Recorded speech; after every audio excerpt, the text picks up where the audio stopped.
What's going on, people? We are Tottenham TV back here for another post-match review stream, and we did draw with Leicester 1-1 in a game, in my opinion, which we completely threw away. We got the review, we got the player ratings, we've got the 5 takeaways, we've got the reacts, and we've also got review the Prem as well, following on from our Premier League predictions early on in the week, last week, Thursday. If you are wondering why I'm dressed as a nun today, all will be revealed very, very soon. No, a change of career path? Well, to be fair, I did think of it, to be fair. I'm going to head off to the church after this, so we'll see We what need all the happens. help we can get. We need all the help we can get right now. As I say, pray to any God that you believe in and just hope one sticks. Charlie says, Mother Ben, pray for us. Oh, good afternoon, everyone. What is this outfit? What take you so long to jump on? He was getting ready for the show. He was getting ready. I had to say my prayers. We converted the room next door into a bit of a church. Exactly. So I am the classified nun, and I had to do my prayers. That's why we took so long to come on to stream, guys. Ben trying and hide now. He's a TV. Exactly. Look, he's got too much fame now after yesterday. You all saw him on TV. He's got a lot of repenting to do. Repenting for being on TV. Exactly. It's the satanic work. Oh man, is this a Newcastle kit? Someone says. KPB says, I spotted Ben on TV for 20 minutes last night. 20 minutes? That's a long time. It was about 20 seconds, not 20 minutes. On Ange for late substitutions. People very much enjoying the dress, that's for sure. Well, I'm glad you guys are enjoying it. I'm glad you guys are enjoying it, because I am most definitely not. It's bloody hot in this outfit. Locks is in the chat. Hi guys, surprised we came out with a point. Can't believe you guys weren't 4-0 up half time. You know what? He was in the chat in the watch on yesterday, and who's that?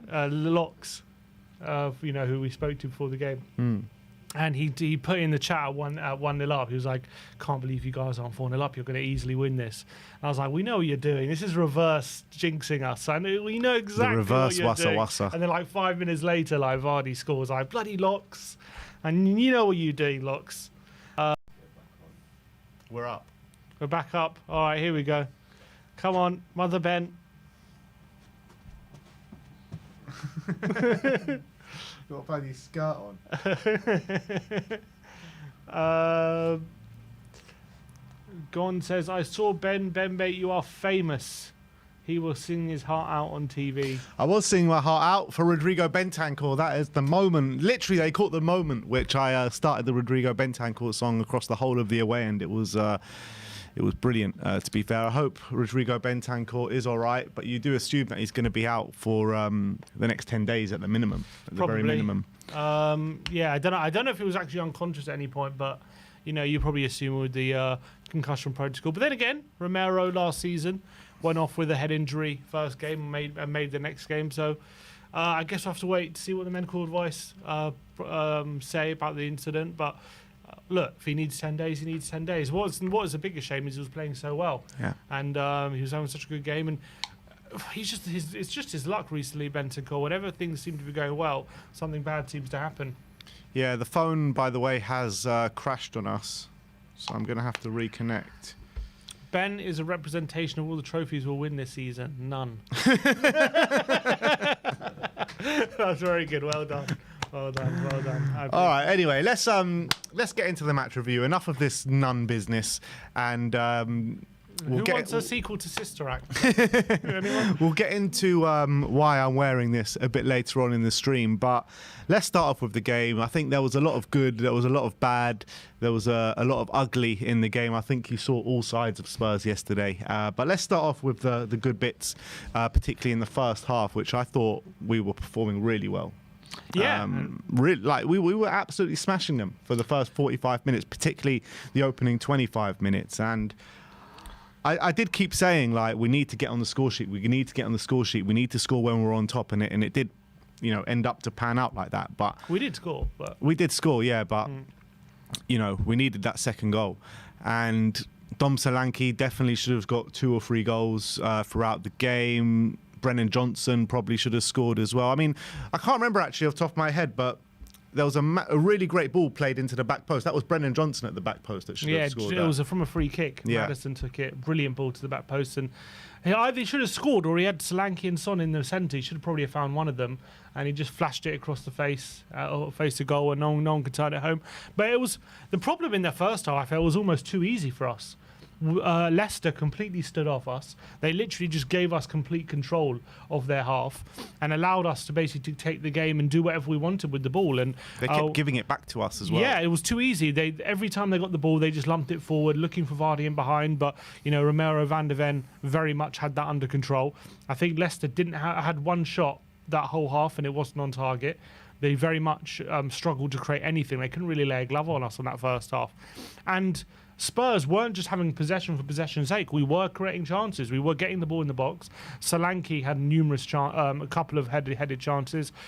Brennan Johnson had a chance, as you say. We were linking up really well down the left-hand side. I thought Son, Maddison, Udogie and Solanke were doing some really good link-up play down that side as well.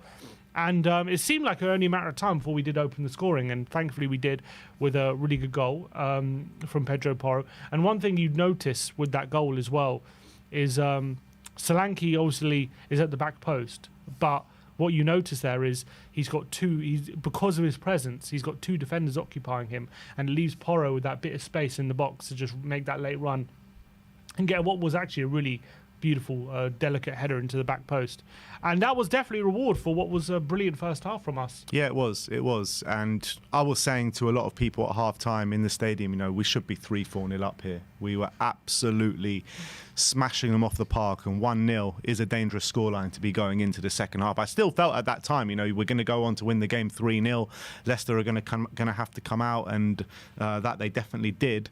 But James Maddison in that first half, the best performance I've seen from him since probably the first 10 games of last season. He was pulling the strings. He seemed to be really feeding off the energy from the fans, because Spurs fans were giving him a lot of love and the away fans were booing him as well. So I feel like he loves those kind of situations where, kind of the pantomime villain, as I was saying before the game. But definitely our best player in the first half, I thought. Yeah, and I thought he was picking up all sorts of pockets and spaces, making life really difficult for Leicester. And I thought not only when he got in those spaces, he was actually getting pieces of magic. He was getting these little flicks around defenders. He was linking up really well with Solanke as well. There was actually one moment in the first half which really encouraged me about what Solanke's going to bring. Maddison picked up the ball in the edge of the area and he fired the ball into Solanke, into his feet. And Solanke was able to... He had two defenders behind him and he was able to hold off both defenders, take the ball under control and just lay it back off to Maddison. And then Maddison takes the ball, gets a little touch to the left, and I think he tries to lay it back off to Solanke but couldn't quite find him. But that one moment in that first half showed me the difference of having someone like Solanke in the front line compared to Richarlison and Son, because neither of those players would have been able to do just that little thing that Solanke was able to, just hold the ball in the box with players around him, have the strength and the confidence to hold off your defender and also lay it back off with a bit of quality back to your teammate. It's something that Richarlison and Son really struggled with last season with their back to goal, and it's just not their strength. But Solanke, I thought he did it a number of times yesterday. Unfortunately, on the occasions he did do it, things were just maybe a centimetre off, or defenders were able to get blocks in the shots. But I really believe if Solanke keeps doing that kind of stuff during the season, that's going to really pay off in waves, in my opinion. And that was really encouraging. I think Maddison's really going to benefit from having Solanke in the team. Yeah, I completely agree. And I think they've played with each other at youth level or England level, and there is a bit of synergy between them. You saw how happy Maddison was to see Solanke when he did join. So hopefully that will show on the pitch as well. Maddison did have 3 key passes throughout the game yesterday, which was quite impressive. If you bring on his stats, you can see there 3 key passes, 3 out of his 4 long balls done successfully, 2 dribble attempts out of 2 successful. I really did think he had a really proper strong particularly first half, and he was pulling the strings, he was dictating the tempo of the play, he was being creative. Really good assist as well for Pedro Porro. So definitely Maddison back at it. So let's hope we can see this on a consistent basis from him. Yeah, and he created, that from the corner for Bentancur, which headed it off the line. He created that chance for Ben Johnson at the back post as well. He created the goal, and he was just getting in the box and causing havoc. And it was a delight to see. And hopefully, unfortunately, it seemed, I don't know whether he tired in that second half or, definitely after on the hour mark, but he didn't have the same impact. But he always does seem to tire Maddison, though. I think it's like a common theme even since he's joined us. Yeah, I don't disagree with that. But second half, he didn't have the same impact. But you can see, just looking at this progress bar, just how dominant we actually were in that first half. There just wasn't much in there from Leicester. I think Vicario did make, one save in the first half? No, none, didn't. Or none. Well, Vardy's goal was their first shot on target, wasn't it? So that just shows you how dominant we actually were. And it was a bit annoying that we only went in with a 1-goal lead, because our performance deserved a lot more, didn't it? And that game should have been done and dusted by half-time. And that's what we were saying at half-time here in the studio. The only negative about our first half is that the game's not over and it's only 1-0, and that's the biggest disappointment. And especially Solanke on his debut, I know he did brilliant. I actually think he had a really good game, in terms of an overall striker performance. He did. The impact he had on the team. But that header at the back post, I know it's a diving header, it's not the easiest chance, but a player with Solanke's aerial ability, he would back himself to hit one of the corners with that kind of chance. Really good cross from Sonny for that one as well.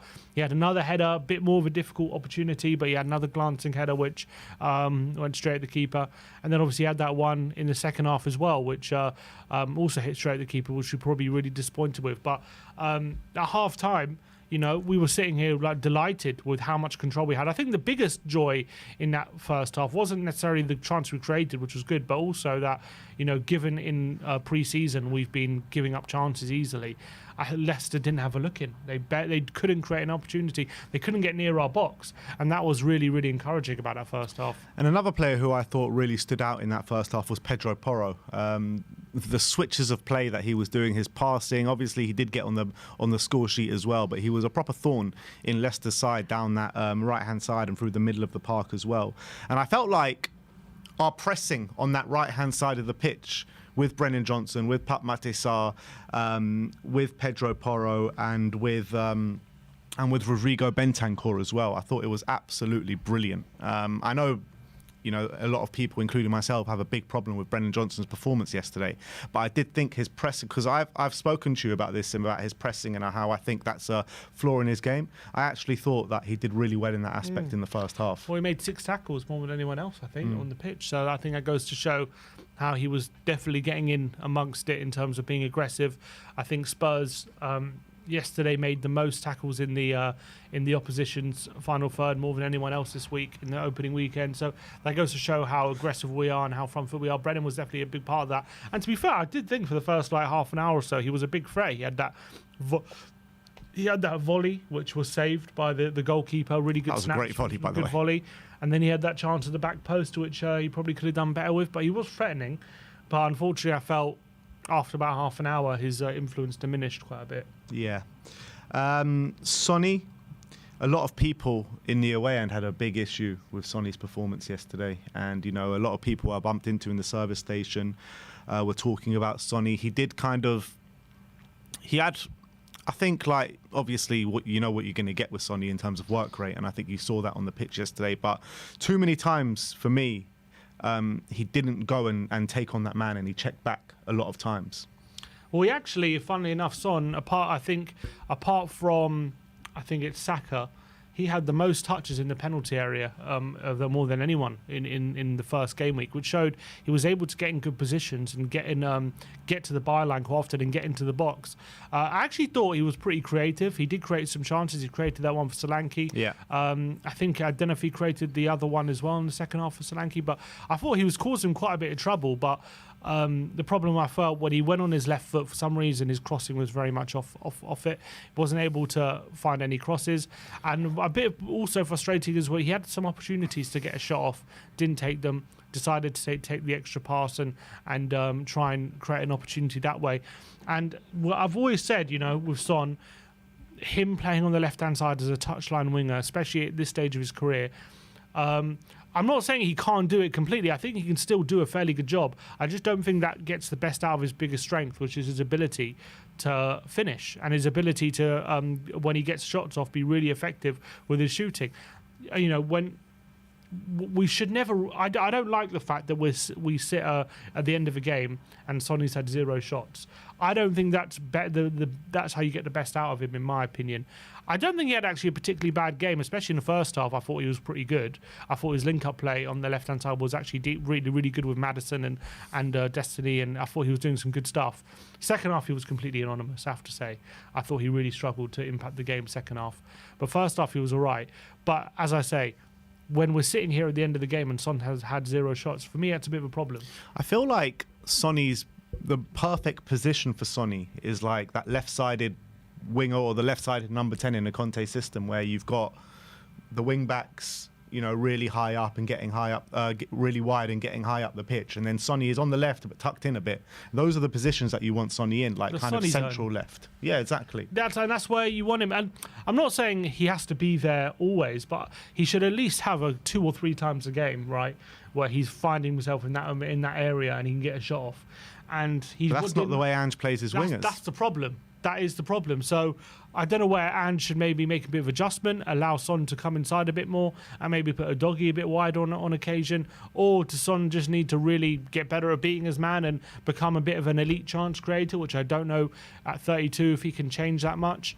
I don't know. There needs to find a solution here, because I feel like with Brennan, the way we play our wingers, that is how you get the best out of someone like Brennan, in my opinion, because even though people can complain about Brennan, clearly, I think what he's best at is getting to that byline, whipping the ball across the face of goal, and creating chances in that way, using his pace to get past people in that way. That is his strengths, and that is kind of a good profile for what Ange wants his winger to do: hug the touchline, get to the byline, cut it back. That's fine. Son can do it to a decent standard, but can he do it to a good enough standard where that's going to take us to the next level? And does it get the best out of his strengths? I mean, these are questions. I'm not saying I'm not 100% decided that he can't do it, but I think the jury's definitely out, in my opinion. We touched on Dominic Solanke before, but like I was really impressed with Dominic Solanke's performance on the ball, off the ball. I thought he was holding up the ball really well. I thought he was coming deep. He was winning the ball back countless amount of times. He was, winning those ground duels. I mean, he was really aggressive, wasn't he? And he was, a bit creative at times, playing some nice passes. But what let him down on the day was his finishing.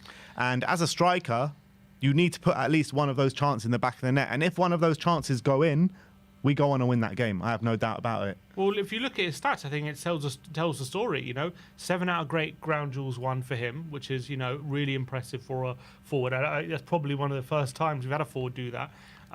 3 out of 3 dribble attempts are completed. And you know what? I was quite impressed with that, because I didn't know he had that kind of dribbling ability to his game, and I was really impressed with what I saw with that. Yeah, and a few times he was taking people on and beating them. And I really thought he was actually a really good backboard, as I was saying, in that centre. We were able to get the ball to him. He was holding it up. He was laying off. He laid one off for Maddison. He laid one off for Bergvall in the second half. Maybe he was a bit guilty of laying too much off. There was a couple of occasions where I thought he could have just taken the touch, swiveled and shot, and instead he just took his back to goal and laid it off for someone else, which I think and he also laid one off for Kulusevski in that second half, who he should have shot, and Kulusevski tried to find him again, which was a bit frustrating. So I thought that part was honestly, not just good, I thought it was excellent. I thought it was really, really strong. And if he's going to perform like that for the whole season, that is something like, apart from his goals, if he's going to add that as well to the striker position, I mean, that's an incredible addition in terms of adding that striker up front, that different kind of player, because it's something we massively missed.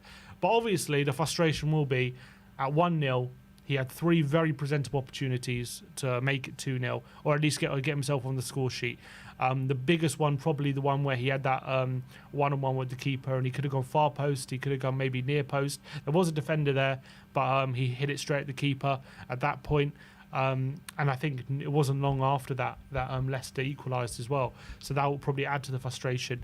And I remember sitting here in the studio, after he missed that third chance, I'm saying, I'm liking his performance, but I'm worried, because if Leicester score soon, he could be taught a very harsh lesson about missing chances in the Premier League at this level. And he was. We conceded, and he never really got another opportunity as presentable as the ones he had at 1-0. And it cost us 3 points, to be honest. Not just him. He wasn't the only one who missed chances, but when he's the big star striker and 3 of our best chances fall to him, you know, he's gonna have to take a bit of flack. But I have to say, I think it was a majorly positive debut, in my opinion. I agree. I just can't get away from those missed chances, because you literally, if one of those goes in, we go on and win that game, and it's so frustrating how dominant we were, how many chances that we were creating. Leicester had no answer to us whatsoever. They didn't hardly come into our half. We were camped out in their half for 45 minutes, potentially even 60 minutes before, or however long it took Vardy to score, because I felt Vardy did score somewhat against the run of play. I know Leicester were kind of like growing into the game at that point, but unfortunately he scored none. He scored none. Yeah, exactly. Very good. Yeah, I think like there's a lot of positive signs there from Dom Solanke, and there's a lot to take from his performance, but he's going to be marked down for those goals that he didn't score, because you got to be scoring one of those. You just have to be. Yeah, and I guess also frustration isn't just that we didn't make the most of being 1-0 up, which we should have, but also how we reacted to conceding. That's the thing for me. That was also a concern. It just shows our soft underbelly once again. How many times have we spoke about? How many times have I sat in this chair and said, under various different managers, no matter who the manager is, one thing goes wrong in a game and we completely just lie flat. We don't know what we're doing. We look lost on the football pitch. We make stupid decisions, stupid tackles, stupid passes, keep losing the ball, keep giving it back to them. And we just completely opened for them. Completely. Suddenly, Fatawu was finding all this space down our left-hand side, down their right. Jamie Vardy got in countless amount of times. It took for a really good save from Vicario, not for Leicester to go 2-1 I won't say countless, I'll say twice. The goal in that, probably chance. Well, if it depends how many times you can count. But look, they did open us up time and time again. It was a few times. I don't even think it was just twice. Maybe just Jamie Vardy twice. They had 3 chances probably during the game. There was that goal, the Vardy chances, and there was that one where Bergvall made a mistake. For a period of, 15, 20 minutes? Was it a period of 15, 20 minutes? We just looked completely lost. It was I would say it was about 15 minutes. We were overrun. Leicester had their tails up. It was just, and we could have lost the game in those 15 minutes. Vardy had an unbelievable chance. I think Vardy probably a few years ago buries that. So we got a bit lucky with that one, even though it's on his left foot. Bergvall obviously got a bit lucky with the opportunity he gave away. Which, although it was a bad opportunity, I always felt Vicario was going to save that header from Indeed. But still a presentable opportunity. And it probably, in a weird way, I know it's probably horrible to say, but the Bentancur injury probably helped us in a way in terms of how the game was going. We needed that break in play just to calm ourselves down. It's funny you say that, because I said exactly that to Barry, who was sitting next to me. I was like, Leicester are so on top right now, and as soon as that break in play, it was a good 7-8 minutes that Bentancur was down for, and it just let us regroup. It let us just take the sting out of the game a little bit, and that's exactly what it did, and we kind of Fighting grew. The crowd a bit. We grew after that, and we kind of gathered ourselves and got back into the game. We obviously gained a bit more control in the game, but we still couldn't find the back of the net. Yeah, but look, after that period, we did have some really presentable opportunities. Decky had that chance, which he should have just shot, and he tried to pass to Solanke. You had obviously Bergvall set up right in the last kick of the game. Beautiful free kick, by the way, from Bergvall. Which, by the way, what confidence for an 18-year-old in that kind of game to come on, and he's now he's taking all the set pieces. He's demanding the ball. This guy looks like a real, confident player. He looks so ready just to slot in the Premier League. I know he made that mistake, but apart from that, I thought he was brilliant. Last minute of the game, we've got a set piece to, try and create an opportunity, and he puts it right on the money for Richarlison. What a beautiful cross! And Richarlison should have really buried it. He should have scored that. Should have assisted a winner on his debut, really, Bergvall. And I thought in those last 15 minutes of the game, we were really playing some good football actually, and really getting into the Leicester penalty area a lot. We just couldn't find that finishing touch, and that was really frustrating. But yeah, I think Andrew will be concerned with the reaction to conceding. And also, we did a whole bloody video about conceding goals at the back post. And game week 1, we conceded yet another goal at the back post. Romero's got to be doing better with that situation. I mean, what is Romero doing? Who's he defending at that point? No, he's completely lost. You got to blame him. And this is something I've come to. I think I criticise the Ange for the setup as well.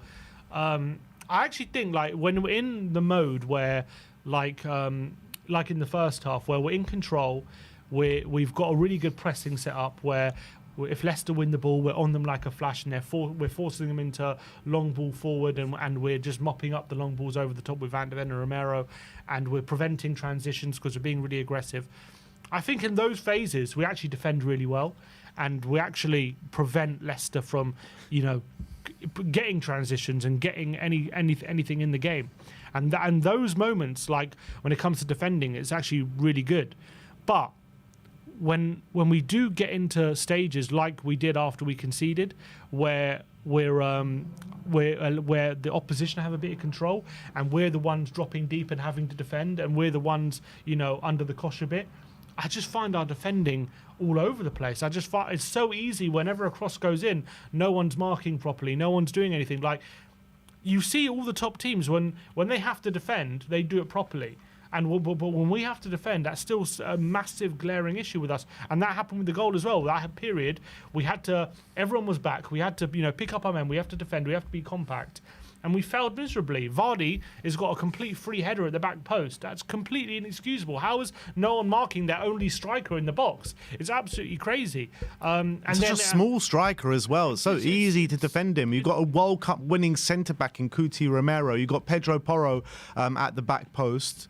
Both of them are marking absolutely no one. I know it's Romero's man, but Porro could also follow in and help him if he sees signs of trouble. I think it's just absolutely shambolic defending all round when the game's on a knife edge as well. We're 1-0 up, and you basically just chucked away the game. And how many times are we going to sit here and talk about Tottenham's soft underbelly? And I'm sorry, it's a mentality issue. It really is a mentality issue when this thing happens time and time again, no matter what the manager is.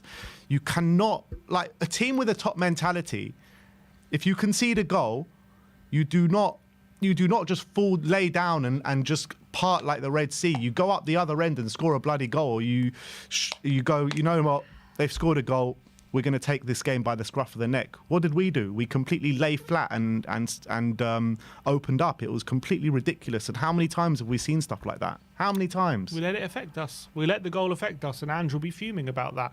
And that's a mentality issue. But I'm just thinking about what the plan is in terms of how we defend. Because I'm struggling at the moment. Look, I thought we played some beautiful football yesterday. I love watching the way we play football, and I want to continue watching us play football like that.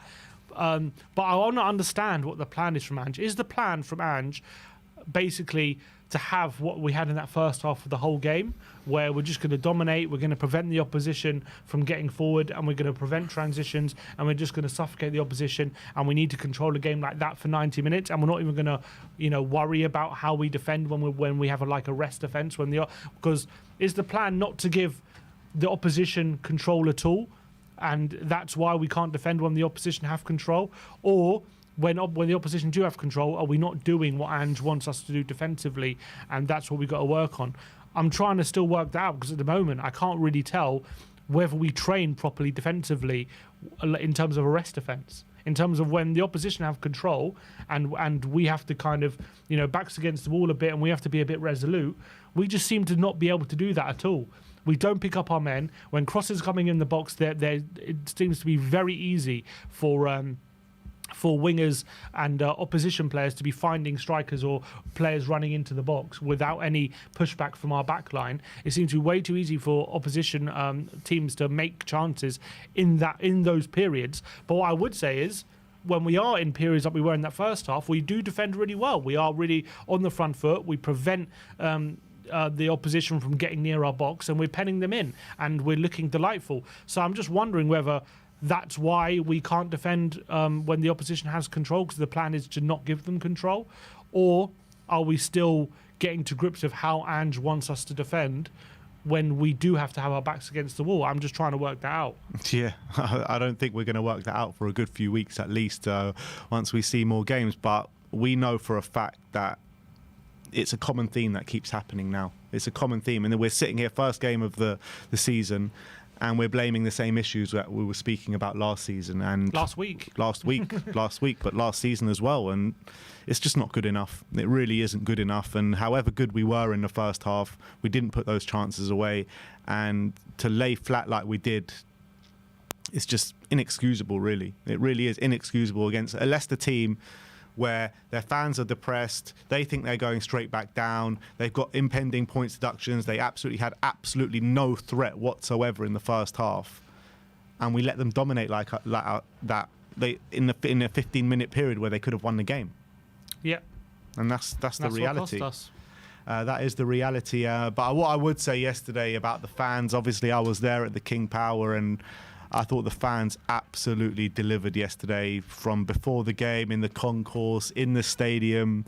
So loud until probably about, till Leicester really put it on us, where even the fans were loud then when Leicester were dominating. I thought the Spurs fans, like they always do, travel in their numbers. The voices were there to be heard. I don't know if you could hear it on TV, how loud they were. Very loud. Was there a real, before the game, a real sense of excitement? Yeah, 100%. I was in the pub before the game, and it was rocking there, and it was even more rocking in the concourse and in the away end, when usually it's like the kind of other way around, where it's really rocking in the pub, and then in the away end it's a bit subdued. But it was really loud, and it was great to be a part of it. It's a shame that the team couldn't deliver for us. And then after the game, obviously we got the draw. I'm sure everyone was disappointed, but what was the sense, in the crowd? Was there a bit of any toxicity or anything, or was it just a sense of, we just got a bit unlucky today? It wasn't toxicity. It was more like, same old. Spurs, right? Yeah. Was that disappointment? Was there much anger? No, I didn't really see any anger. It was more like depression, to be honest. Depression. All right, fair enough. It's interesting to know. Look, it is only game week 1. It's important to remember. You can't look, as much as it's a massive blow, especially because newly promoted side. Andrews, I think, won every game against newly promoted sides as Tottenham manager so far. So to drop points in game week 1, when you think about it, we're technically now already 2 points behind on last season, because we probably won all 3 games against promoted sides away from home last season. So that's going to be the frustration. But you know what? I was actually looking at the Leicester team, from the team they lined up with, and I have to say, they got along the back line, Justin Vestergaard, Faust, and left back was Justin Vestergaard, Faust. I can't remember who the left back was. Christensen, another international. You had Indeed and Winks in the middle. You had Buonanotte. He looked good, Buonanotte. Fatawu, D. Cordova-Reid, and Vardy up front. And I was thinking about that, and that every player in that team has a lot of Premier League experience, and maybe we underestimated them a bit in terms of if we allowed them back in the game, how much of a threat they could be. Because I was thinking into this, I thought going into this game, maybe it was going to be a much changed Leicester side from what we saw in like Premier League years, teams gone by. But actually, it was a lot more similar than I expected. And you got that Leicester team.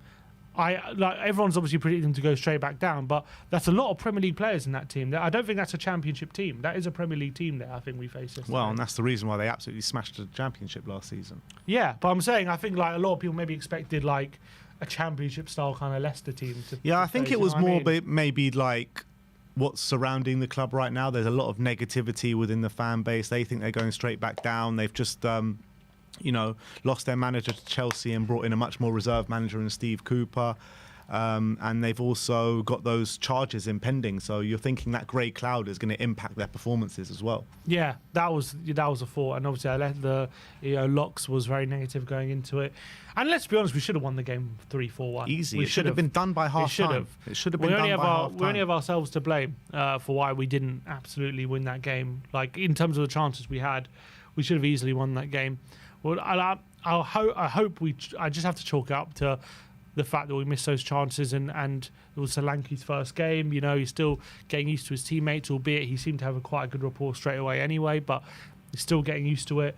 And hopefully we can put it right on Saturday against Everton, and we could put this result behind us. But obviously, it is a blow having just that draw. But in terms of, the football we played and stuff like that, was there anything for you to suggest there's been improvements on that front from last season? I think definitely improvements from the second half of the season last year. I thought we played our best 45 minutes than probably that we've seen since probably that Aston Villa game and the first 10 games of the season, Definitely our best performance since the Aston Villa game in terms of first 45 minutes. Obviously, what happened in the second half happened in the second half. I thought we were good for the first hour, to be honest, until Vardy scored. Which was their first shot on target. Yeah, which I thought we were good. So it was a good performance for the most part. And even for the last 10, 15 minutes, I thought we were good as well. It was literally just that period where we just looked absolutely lost and shell-shocked. And that was hard to take because we literally, like I said, could have lost the game in that period. And if we could just dust ourselves off and get back to it against Everton, I do think we win that game. I really do. But I was talking to you before the game how it's really important to have momentum going into that Newcastle and Arsenal game. And this ain't giving us momentum drawing the first game. But it does have a few similarities to the first game of the season last year, first game under Ange, Our right-back scores, Pedro Porro and Emerson last year, and also concussion, first game of the season. This time last year, Romero got the concussion, Bentancur this time. And we also drew the game against a tricky away side in the Premier League. So there are a few comparisons, and we did go on to have a very good start of the season last year. So just because we drew against Leicester doesn't mean we can't have a good start. But having said that, we've got an incredibly difficult start to the Premier League this season. We've got Everton at home next game, where last season they gave us a really hard game at Tottenham Hotspur Stadium. We did end up winning the game. Then we go to Newcastle, which we all know what's happened there the last couple of years. Arsenal at home, we've lost there the last two years. Brentford at home, which should be a win. And then we go away to Man U and away to Brighton, which we drew away to Man U last year, and they look to have better players in their side this year. And we lost and got battered away to Brighton last year. And we lost at home to West Ham, who's the next game after that. So a lot of games that we've got coming up, we actually did really poorly in last season.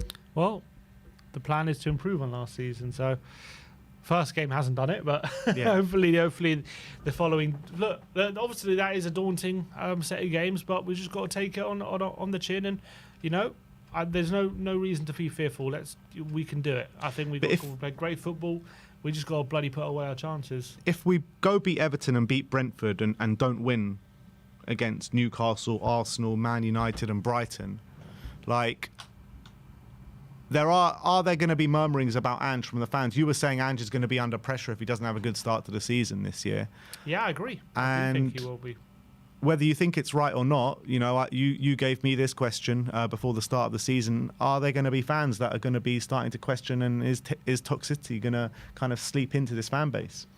Depends how bad it really gets. But and also it's a bit of context as well in terms of how we play. But for sure, if we keep giving away these goals and these goals keep costing us points, the noises will get louder. 100%. I'm still obviously fully bought in on Ange, and I love what he's doing with the team, and I love the football we play. And sometimes I'm just watching the football we play yesterday. I'm just mesmerised with the control and how we open teams up. And if we can if we won that game 4-1, no one cares about that goal we conceded. But at the end of the day, we drew because we missed those chances. So. Look, we have to bank on the fact that our strikers are going to start being more ruthless. And if they can't be more ruthless and we keep giving away stupid goals, Ange is going to naturally come under pressure just because of how long this poor form has gone on for. And that's just natural with football fans. The only thing I would say is, if you get rid of Ange mid-season, considering how much we've backed him, where do we even go from there? You can't even get Poch back now because he's gone to the US. So I don't know where you would go. But look, Conte is going to be available soon, I think. I don't think it's time to talk about Ange leaving at the moment. But if he does have a poor, if this start of season, continues to be poor and we keep giving away silly goals, there will be people questioning whether this is the right plan long term, for sure. Yeah, as much as I 100%, I'm also completely bought into Ange, and I don't want to see him leave anytime soon. Even if we do have a rocky start to the season, I still want to stick with him and stick with the process and see where it takes us. But you too can't get away from the reality that this team that we've got now, this squad that we got now, would actually be really good for Conte. You reckon? Yeah, I guess. It would be. Probably. You could have 2 wing-backs in Pedro Porro and Destiny Udogie. You've got 3 strong centre-backs there now, where look at the centre-backs that he had when he was at the club. You could play Son more in his natural position where he's a bit more central. You've got Dominic Solanke, a good hold-up striker that can put the ball in the back of the net. You've actually got a lot of players that that would suit his system really well, in my opinion. So I'll bring Conte back. I'm not saying bring Conte back, because Conte's at Napoli right now, albeit it looks like he could be walking out there fairly soon. But I do think like this is a really good Conte side. Makes a difference to Longley and Sanchez. 100%. And Emerson and Sessegnon and all these people, definitely. Yeah. But anyway, that is our match review as Spurs drew 1-1 in their season opener. Now, it's time to let you know why I'm wearing this lovely nun shirt.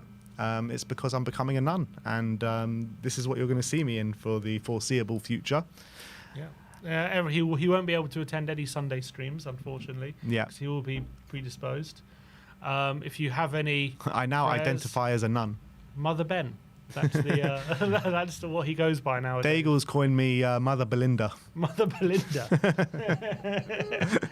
No, but really, me and Sim, if you've been watching our streams, this stream is sponsored by the great people at FanTeam.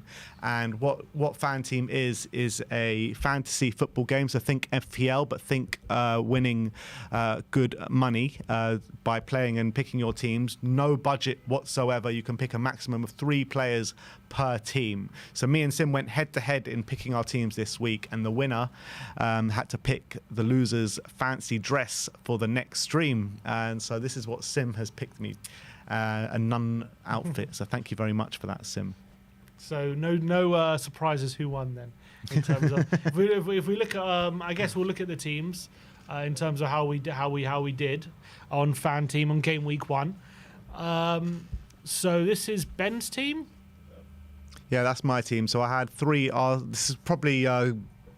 This is why. Exactly. This is probably what I team. get for picking Arsenal players in my team. But I had Raya, White. Well, let me just get it up on my screen because I can't see it there properly.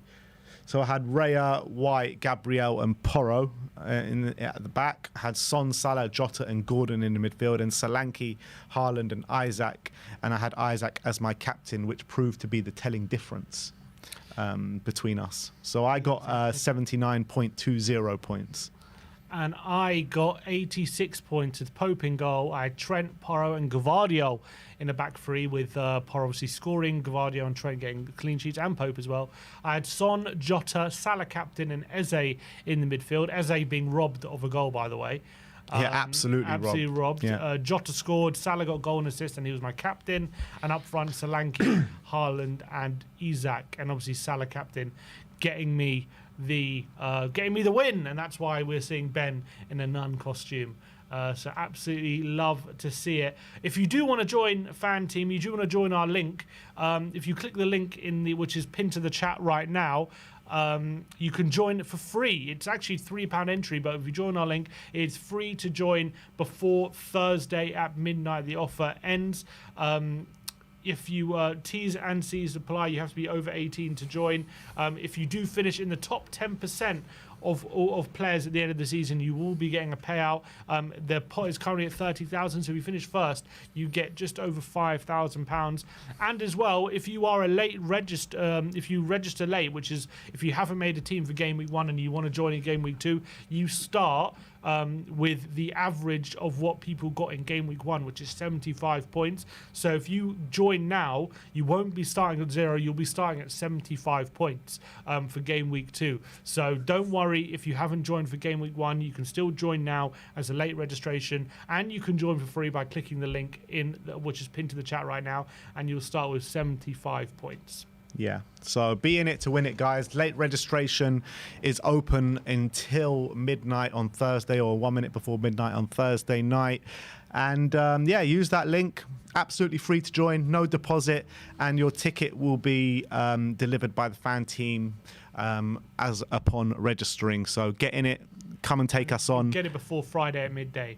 Yeah, exactly. So, yeah, come and join us, guys. It's a really fun game. If you enjoy playing FPL and you fancy your chances and you fancy yourself at FPL and you think you can win a bit of money, FanTeam is the place to do it. So come and join us on that website. And we've had a lot of fun playing it. I'm not... A lot of fun. I kind of do regret my decision right now, but... Next week I'll be back at it. Don't worry. Ben is having none of it. I'm having none of it. I'm having none of this, FanTeam.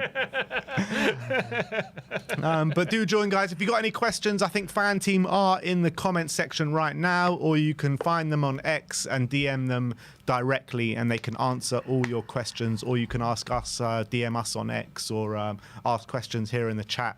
All your questions will be answered. But do come and join us. It's a great platform, and it's a great, it's really good fun when you're not losing bets on it. But without further ado, let's get into our player ratings. I'm actually going to take this off for player ratings, man. Oh, what? Who said it? Who said it's too he's hot, allowed? man. It's too hot. What is that about? I'll keep this on, but it's too hot. Not sure about that. What do you think, chat? Do you think he's allowed to do that? Is that part of the rules? This is still fancy dressing. I look more like a lawyer now. Yeah, not sure. Let's get into our player ratings as we drew 1-1 with Leicester. First up is Vicario. Sim gives him a 7. I gave him an 8.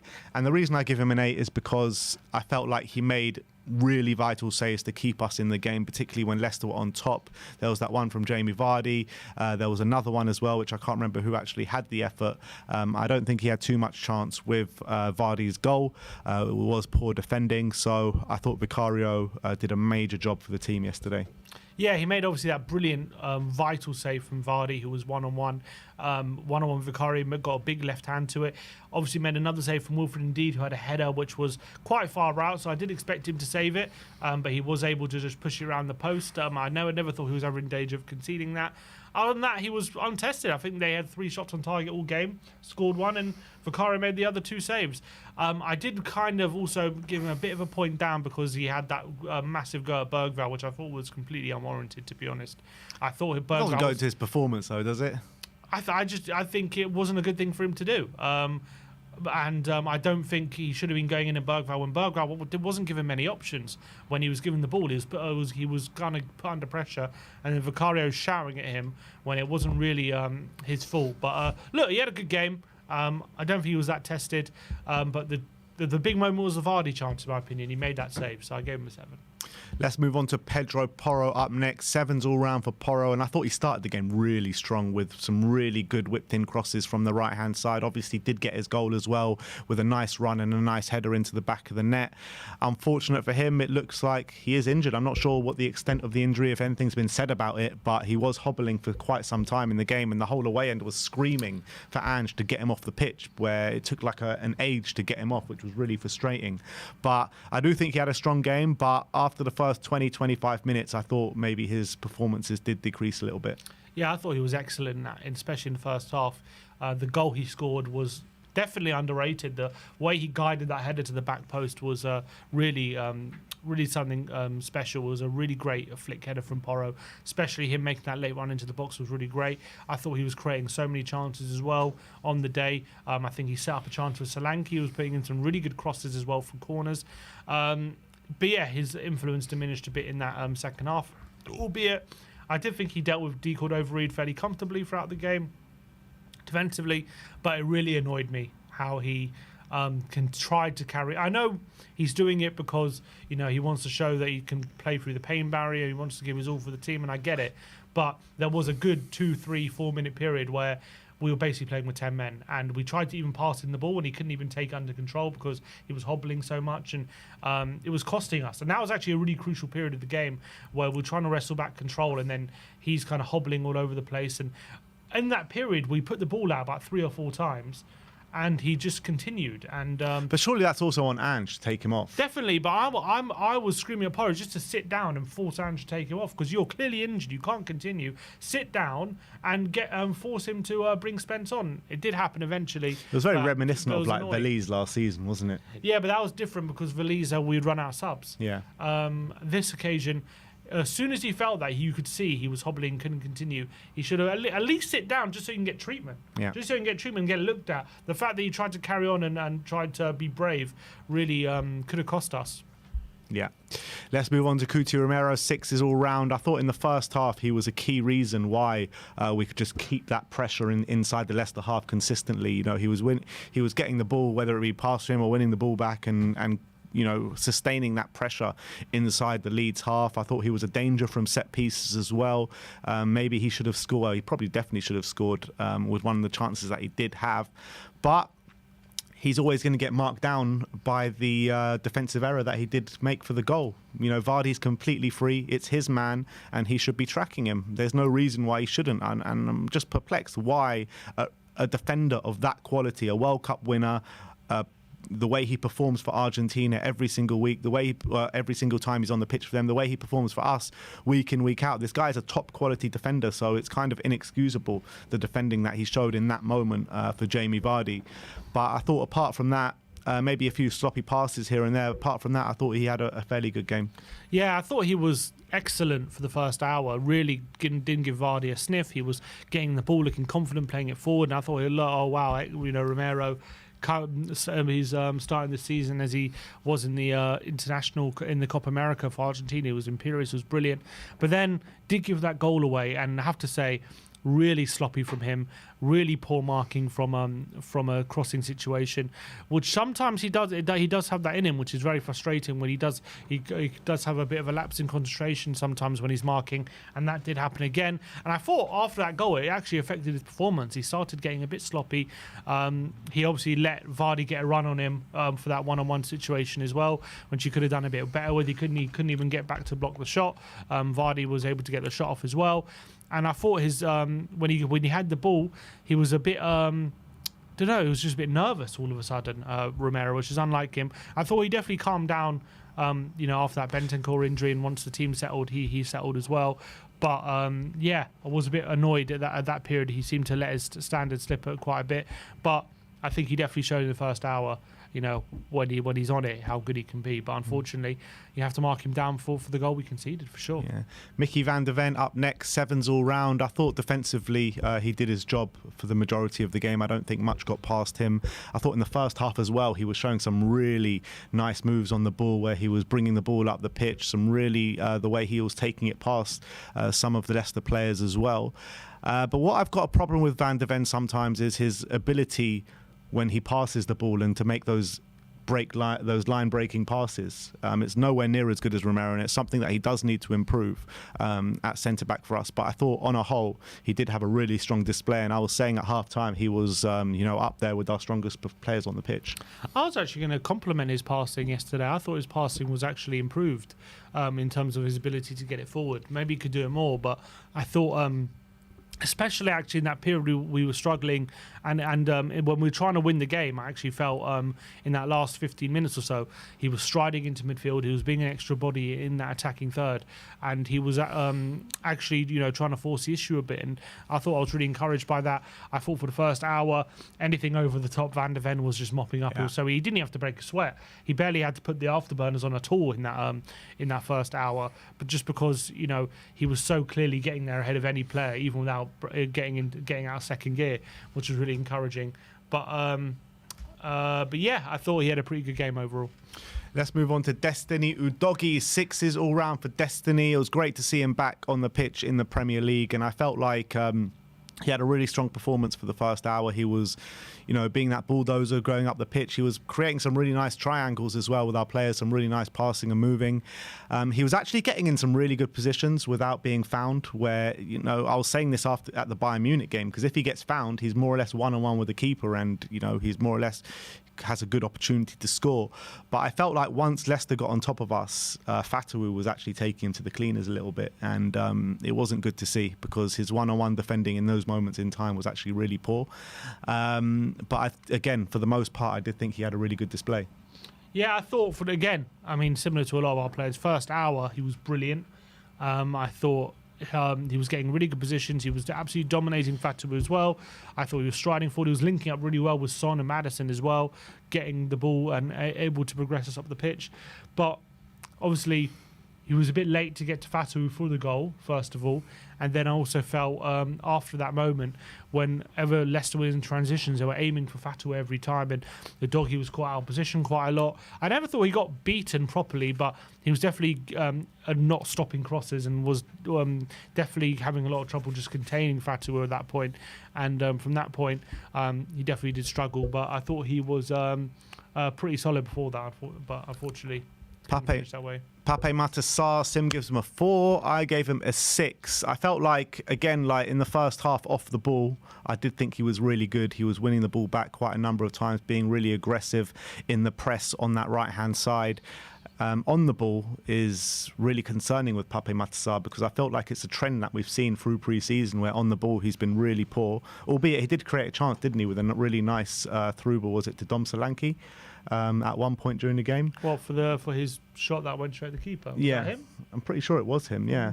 Okay. But yeah, it's not really the Pape Sarr which we've been seeing week in, week out last season, where he's really good off and on the ball.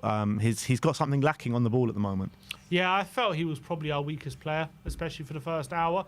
He was the one where, when the ball came to him, it was letting it run through him. He was miscontrolling it. He wasn't getting the ball quick enough or doing enough for me to kind of hurt the opposition. I was a bit disappointed with Sarr on that front. I don't think he was like absolutely atrocious, but I did feel like he was our poorest player. I think off the ball he did some good stuff, and we know what he offers off the ball. But I felt like we lacked a bit of technical ability, definitely down that right hand side with Sarr and Porro mainly kind of occupying those spaces, and that's maybe why we struggled a bit more than we did on the left hand side. Rodrigo Bentancur, 7s all round, and I thought Rodrigo was really good. That anchor in the midfield, the lone pivot in the base at the 6, and look, I thought maybe he was a bit slow to grow into the game, but once he grew into it, I thought he was really good, aggressive, using the ball really well. Pressing high up the pitch, and like I said about Romero, able to like contain that pressure in the Leicester half. I thought Bentancur was central to that as well. So I was really happy with him in the 6th, and we needed a positive performance like that with Bissouma being out and suspended for this game. However, he did get that concussion, so he won't be here next game. Yeah, which we'll have to wait and see what the medical. Well, I think concussion is definitely 10 games minimum. Well, we don't know if he had a concussion. We have to wait and see. Right, but we used the concussion sub, didn't we? We did use it, but we did the same with Romero last year when he played. So, look, we'll have to wait and see what the medical staff see, if he's out or not. He might be. He might well be. Probably he will be. But I have to say, I was really impressed again. I thought he was super aggressive. I thought the amount of times he won the ball in the middle third was fantastic. I thought he was again covering a lot of ground. He's looking so much sharper than he was last season. My biggest worry about him last season was he looked completely off the pace a lot of the time off the ball. He was getting overrun. He was getting run past. I look back at that Newcastle game, and I think, I can't remember what player it was, but there was a player who just completely burnt him down that right hand side. And I was like, that's not the Bentancur that we know when he's full of fit. It might be an Almiron, but I'm following on from a good copper. I thought of the 45 minutes against Bayern, he looked really strong as well. And then at the start of this game, I thought he was in great form, on and off the ball, getting the ball forward really quickly. Again, similar to a lot of our players, especially in that 15-minute period, his influence started to diminish a bit, and he started to kind of look a bit out of sorts. But for the first hour, I thought he was excellent. I thought he was looking so aggressive, and his pressing was fantastic. And I love the way how he gets the ball forward with minimal fuss, just good passes forward. Sometimes with Bissouma, I get a bit frustrated because the passes are a bit bobbly and they're not as so accurate. But Bentancur's passing a lot of the time just smooth along the ground, into feet, into space, good vision as well, gets Spurs set up on attacks really positively. And look, if he's in this kind of form, I know he's had that injury, which it was a big blow, but if I'm seeing the Bentancur I saw in that Bayern game and in this game, I mean, there's no reason why he can't develop into a really good 6. Yeah, I agree. But like, is there a more unlucky player, I swear, in the Premier League than Rodrigo Bentancur? Like, yeah, I know. It's so frustrating how unlucky this guy is. It's just so unfortunate. Like, he gets that mad injury, comes back, first game back, he's incredible against Aston Villa. Matty Cash does him in. It's taken him ages to get back. Once he does come back, you know, he's not up to his silky best, and it looks like he needs a lot more match practice. He gets that, has a really good Copa America, starts the season well in the six. Even the Copa he had an injury, didn't he? And then he played the next game. And then he has a really good game against Leicester, and then he gets concussion. And I don't even know what happened in this game. Was it just a clash of heads? I think he kind of landed on his head. I think he was kind of... I haven't seen it again, but it was a challenge from a corner. I think it just landed awkwardly on his head. I don't know. Some people say he got knocked out or something like that. He might have done, but by the end of the game, he was up and he was conscious and speaking. So that's positive. Yeah, definitely very positive, and let's hope he's not out for too long. Let's move on to James Maddison. Sim gives us a 7. I gave him an 8. I thought he was back at it. The most impressive Maddison performance I've seen since probably the first 10 games of the season. Brilliant on his old stomping ground at the King Power. And in those first 45 minutes, he was so creative. He was dictating the tempo of the game. How many chances did he create? 3 key passes throughout the game. Got his assist as well with a lovely cross. But the amount of crosses he was putting in on a high quality, I thought was great. These are the performances that you want to see from Maddison, and we need to see it on a consistent basis now, because he's looking over his shoulder now. He can see Lucas Bergvall and the performance that he's putting in. He can see Dejan Kulusevski and the performances that he's putting in. So it's important for James Maddison, for himself, to put these performances in, to keep himself in the team, in my opinion. So it's great to see him back at it. First game of the season. He did diminish throughout the second half, and it looked like he was a bit leggy and tired, and did end up getting taken off, which he probably should have got taken off a bit before he actually did. But from when he was on the pitch, first hour, I thought he was absolutely brilliant. Yeah, and what I really liked about him was his ability to pick up the ball in all sorts of spaces which Leicester weren't able to get to.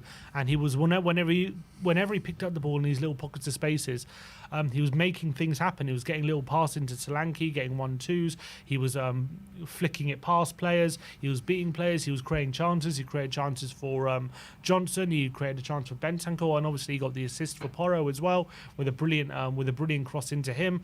So he wasn't just getting the possession of the ball and not doing much with it. He was actually looking really creative. He was looking on top of his game, and he was looking really sharp on the ball in terms of his dribbling, in terms of taking people on. And that's the Maddison that we know how effective he can be when he's doing all these different things. So that was really encouraging, but unfortunately definitely did fade in that second half. It was starting to get really sloppy. His passes weren't getting to the intended target, and that was a bit of frustration, so I marked him down a bit for that. But I thought for the first hour he was sensational. Yeah, agreed. Brennan Johnson up next. Sim gives him a 5. I gave him a 4. I thought in the first half, off the ball, I thought he was brilliant. His pressing on the right-hand side, in that sense, was really good. He was winning the ball back. He was being aggressive, and that's something I've maybe criticised him in the past for. So it's good to see him improve in that sense. He did have a couple of efforts on goal with that volley, which was, the keeper was equal to. He put a good cross in the first half as well, which no one got on the end of. But in the second half, when we really needed him, he was just really lackluster, and you're asking him to use his strengths, which is his pace, and take on his man on that right-hand side, and he failed to do that. And he was just really frustrating. When we need someone to really take the game by the scruff of the neck, you need your winger to really step up for you and create those chances. He was just nowhere to be seen. Yeah, and that was frustration. I thought second half he was anonymous. To be honest, even late in the first half, he diminished in how he's influenced the game. But what I would say is, for the first half an hour, I thought he was pretty good. To be honest, should have, was a save away from the keeper from having a sensational volley goal. He made 6 tackles, which is more than anyone on the pitch, which showed how aggressive he was and how good he was pressing. And it was a really good ball to the back post, which from Maddison, which found him, and his volley across the face goal, which probably was really good technique to keep it low, keep it driven.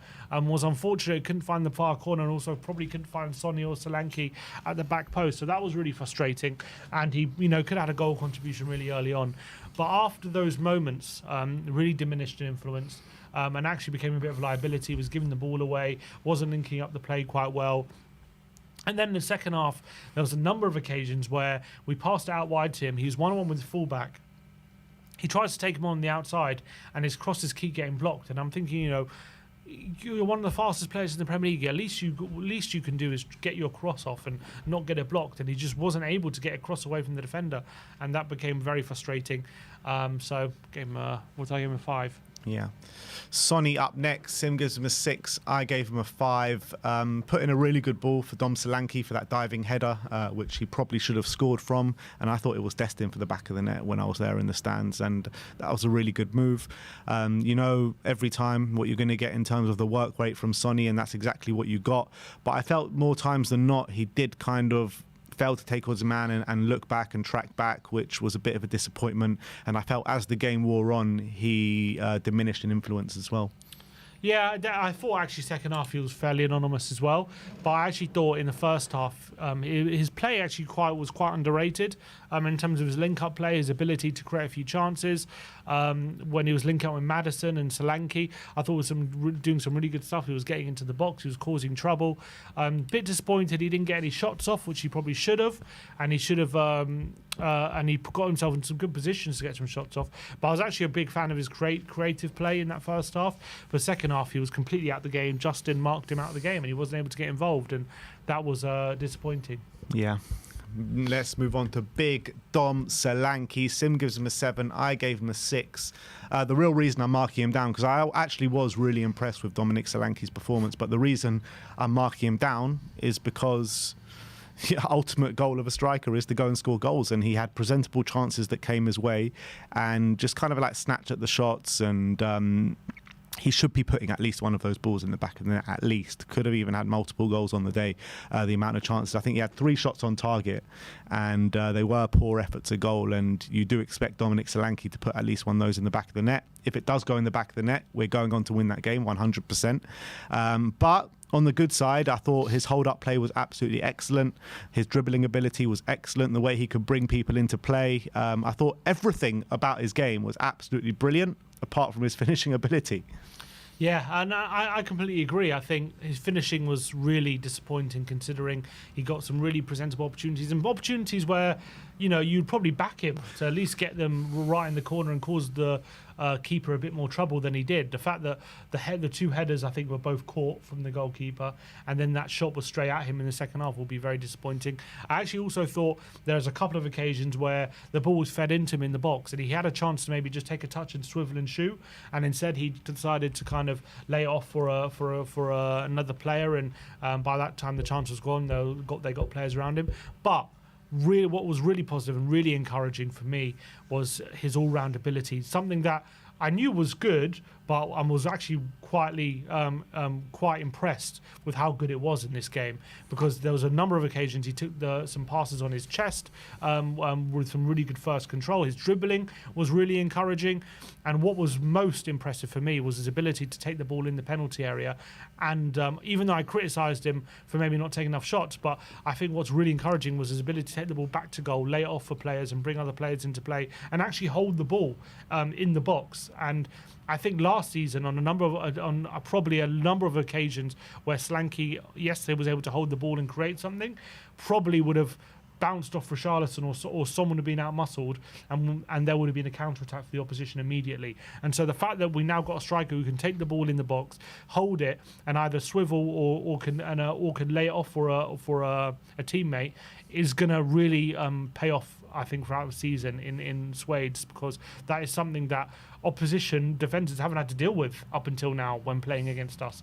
So I really think I was so impressed with that, and I think his hold-up is going to be a big factor for why our attack can really improve, I feel, this season. So I thought it was an overwhelmingly positive debut for Solanke, apart from some gilt-edged chances, which he'll have to take that on the chin, unfortunately. Yeah, and that's like, after the game, I was coming away feeling more annoyed with Solanke's performance than maybe the positives that I should be taking away, because there were a lot of positives in there for Solanke. But when you miss chances like that, there's no getting away from it, especially when you don't win the game. Like, if we do win the game and someone else pops up, then you're probably not thinking about it too much. But at 1-1, when you've got your striker you've just signed for 60-65 million, missing those kind of chances where he gobbled up 19 goals last season, it is very frustrating. You've got to remember, it's his first game with the team. I know, look, to be fair, and also you've got to consider, considering it was his first game in the team, the fact that he has such a rapport with a lot of these players and they were able to create these chances for him even in his first game, that's a really good sign in my opinion. Because a lot of players, strikers, who come into new teams, it takes them a while. Apart from maybe that Haaland, it can take them a while to settle in and get to know their teammates and all that kind of stuff. So the fact that immediately he comes straight in the team and already we're creating chances for him, that's a really good sign. Yeah, I just hope this kind of bad finishing from the first game doesn't start to, doesn't play on his mind and he just bangs one in next game and gets that off his back, because he should have scored.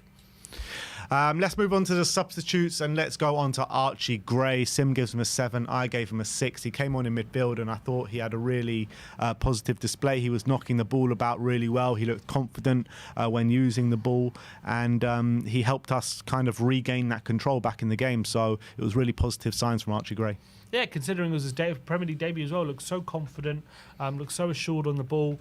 I thought there was a few occasions he was maybe a bit naive when Leicester in transition, and he made a few bad fouls, which gave Leicester some free kicks and put us under a bit of needless pressure. But I thought when he was on the ball, really encouraging, got the ball forward, again, always looking forward, looking for those passes.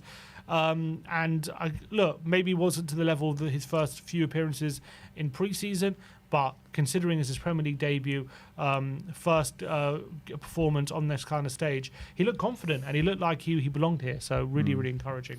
Yeah. Lucas Bergvall next. Sim gives him a 7. I gave him a 6. And he came on with a point to prove in the first few minutes, showing those really nice silky touches, trying to take responsibility on the pitch as well and drive us forward. It was unfortunate with that really bad pass that did lead to a chance to Leicester. Obviously, they didn't score as good save from Vicario. But after that, I did think he kind of played within himself and did go for the safer option more than not. But he did take the responsibility of taking that free kick in the last attack of the game, which was a really good delivery, and it found Richarlison. Richarlison probably should have done better, but I think there is, like I keep saying every time I watch him play, there is star quality in Lucas Bergvall at the age of 18, and Maddison or whoever's playing in the 8 needs to watch behind their backs, because this guy is ready to shine. I thought he was excellent when he came on. I know he had that moment, but I actually think he was really put under pressure by his teammates and wasn't done any favours, to be honest. And maybe he could have made a quicker decision, but look, he's 18, first game in the Premier League. I'm going to give him a bit of a pass on that one, although Vicario didn't. I thought when he was on the ball, in that final third, he was so creative. He was getting those passes into the penalty area. He was actually making things happen. He was buzzing around. He did things with such quality, such silkiness. I thought it was phenomenal for a Premier League debut as well. And he had that quality to put that free kick right on the money for Richarlison. Last kick of the game, when we needed him to pull something out of the back, he actually did. And unfortunately, Richarlison just couldn't help him out with the finishing touch. But I thought it was brilliant. And you just cast your mind back to pre-season where he put that cross on the money for Dane Scarlett in the Hearts game. He's clearly got that cross in him to just put it right on the money for an attacker in the box. And I'm sure that's not the last time we'll be seeing that kind of cross from him and that quality. And I thought he looked super exciting. There was one move where he uses his quick feet, moves the ball from his right foot to his left foot quickly and passes it down the line. I thought he did everything with a touch of class, and I was really happy with him.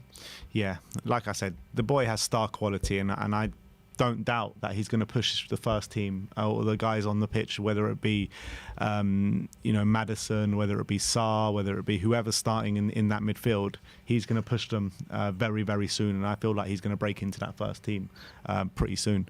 Let's move on to Dejan Kulusevski, 7s all round. A bit of a surprise that he didn't start, judging by his pre-season, was the best player in pre-season, but I felt like he came on, didn't let it affect him. He was very creative when he came on. He was looking to make stuff happen. He was tricky on the ball. I think they found it a bit hard and difficult to deal with him, but the reality is no real big chances did come from his good play, but he did definitely help us regain control of that game and helped us be on the front foot again.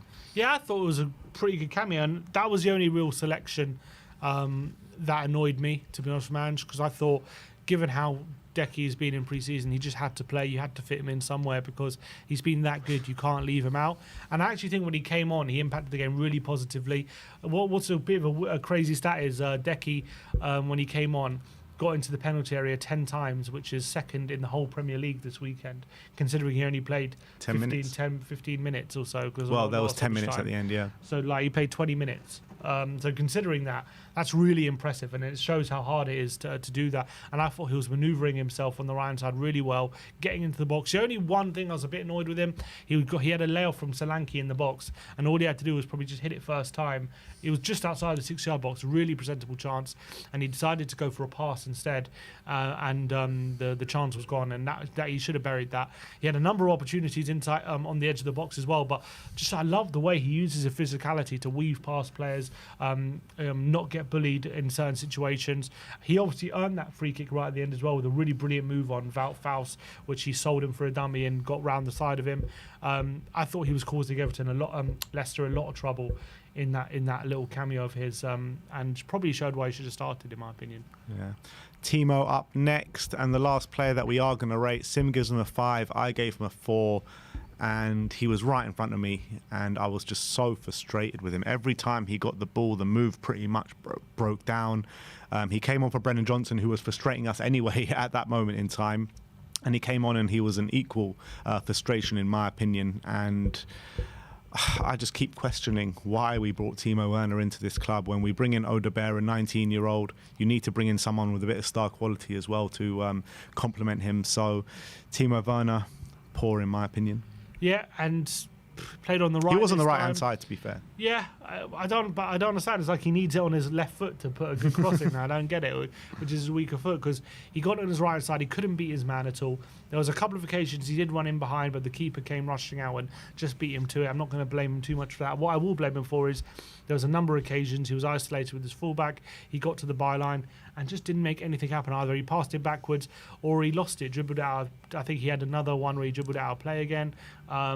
He just didn't really impact the game at all, really, on that right-hand side. And look, I know Werner in certain occasions can be really effective, and that was probably the thinking between bringing him back, but I just think we've made a mistake. I don't see why we should have loaned him back again when there are so many other wingers who could have been a better fit for us.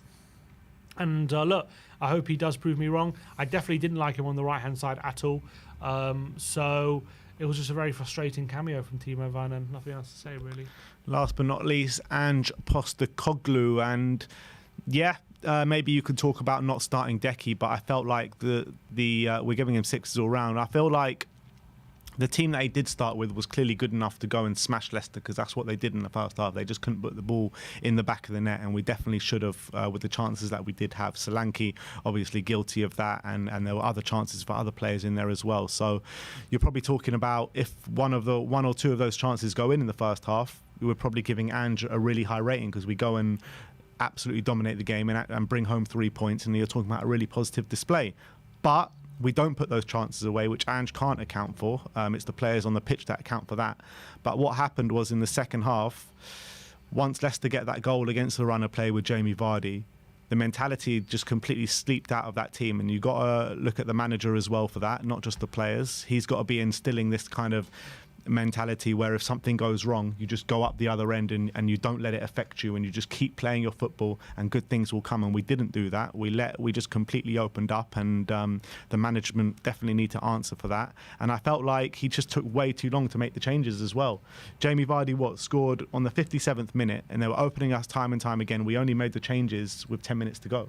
To be fair, Bentancur was down from 70 to 78, so I think that those subs. That's still 13 minutes. But they were stripped off and ready to come on at that point. That's true. So yes, it's 13 minutes, but you know you could argue like you don't know we're under the cosh until under the cosh, if you know what I mean. So I understand why it took that long to make subs, but he probably could have made them 5 minutes earlier and shaken things up a bit and slowed the game down. Could have taken Porro off as well. He could have forced Porro off when he saw he struggled to continue in the game. The only disappointing thing from the lineup perspective I was annoyed about was Decky didn't start, because I think Decky, again, he's been our best player in pre-season and should have played. So I don't know what kind of message that sends to Decky, given how good he's been. Like, where is he going to fit in? Where does Ange see him? It's a long season, though. I know, but like, what was the reason not to play him? Like, you know what I mean? I don't really have a reason not to, unless he doesn't know where to fit him in. Because if he's saying, but he knows where to fit him in, because he fitted him in all pre-season and he was brilliant. But the problem is he fit him in the 9. We got Solanke there now, so he's not going to be playing there. He doesn't see him as a right winger anymore. So There were times now in pre-season where he played the midfield. Sonny was in the 9 in the first few games. Yeah, but he changed that very quickly because it wasn't working, and we looked a lot better when Decky was there. But it wasn't not working because of Decky. It was not working because Son was in the 9. Correct, but we're not going to. I don't think we're going to see Decky in the 9 much while Solanke and Richarlison are fit. He's not going to. I don't think he wants to play him on the wing anymore. And I don't think Decky wants to play that role anymore. Does he want to play him next to Maddison? I that was a perfect opportunity to do it, and he didn't. And is he ever going to take Maddison's spot? I don't know. So I'm a bit concerned on that front. If he didn't, I thought he was really going to maybe roll the dice and play him next to Maddison like he did against Hearts, but he decided against it. He thought maybe that'll be too open, which I understand. But when a player's in that kind of form, you have to play him. You just have to try and fit him in because you have to ride that wave for confidence, and also I'm worried it might affect Decky's confidence. The fact he was so good and he's still not selected. It's like, what else can I do? But we'll see. On the flip side of that, though, like, we did create enough chances to win that game in that first half without Decky in that midfield. I'm not saying not playing Decky is the reason we didn't win. I'm just saying. And also, you want players on the bench that can really go and change that game, and Decky's one of them. Can Brennan not do that? Like, if we play him on the right, you know what I mean? Like, You're saying you don't want to play him on the wing, though. I'm not saying that. I'm saying he doesn't. I'm saying Decky. Him or Ange, Or Ange. I don't want him to play on the wing either. I think he's much better in the middle. I thought he did all right on the wing in the last 10 minutes when he came on, when he moved to the wing when Richarlison came on. But anyway. But he can be a good impact sub like we saw. This is the worry. This is what I was saying. The worry is, in our best team, like, where does he actually fit in? I don't think he does. That's a problem. But I think, like, when you're playing teams like a Leicester, or a team that, that are really going to camp inside their own box and we're going to pressurise them for the majority of the game, that's where he does fit into the midfield. Exactly. And I think he could fit into the best team there. But he didn't play him. No, he didn't play him there, and that's what I criticise him for. But in terms of the overall performance, I actually thought it was pretty good. I actually think I don't blame too much on Ange for why we didn't win the game, because I thought he set us up to win this game 4 or 5-1 probably. But what I do blame Ange is, yet again, back post goals. That situation hasn't been sorted. It's a situation where we keep conceding goals like that, and it's something that he seems to, at this point, I don't know if either he doesn't care about or he doesn't know how to solve at this point. I'm starting to get worried about that. But if the plan is to win the games 4-1, and we're not going to be worried about that kind of goal being conceded because we're going to score 4 goals, then I don't mind. But we have to win the game 4-1 at that point, and we didn't. So it takes criticism. Yeah.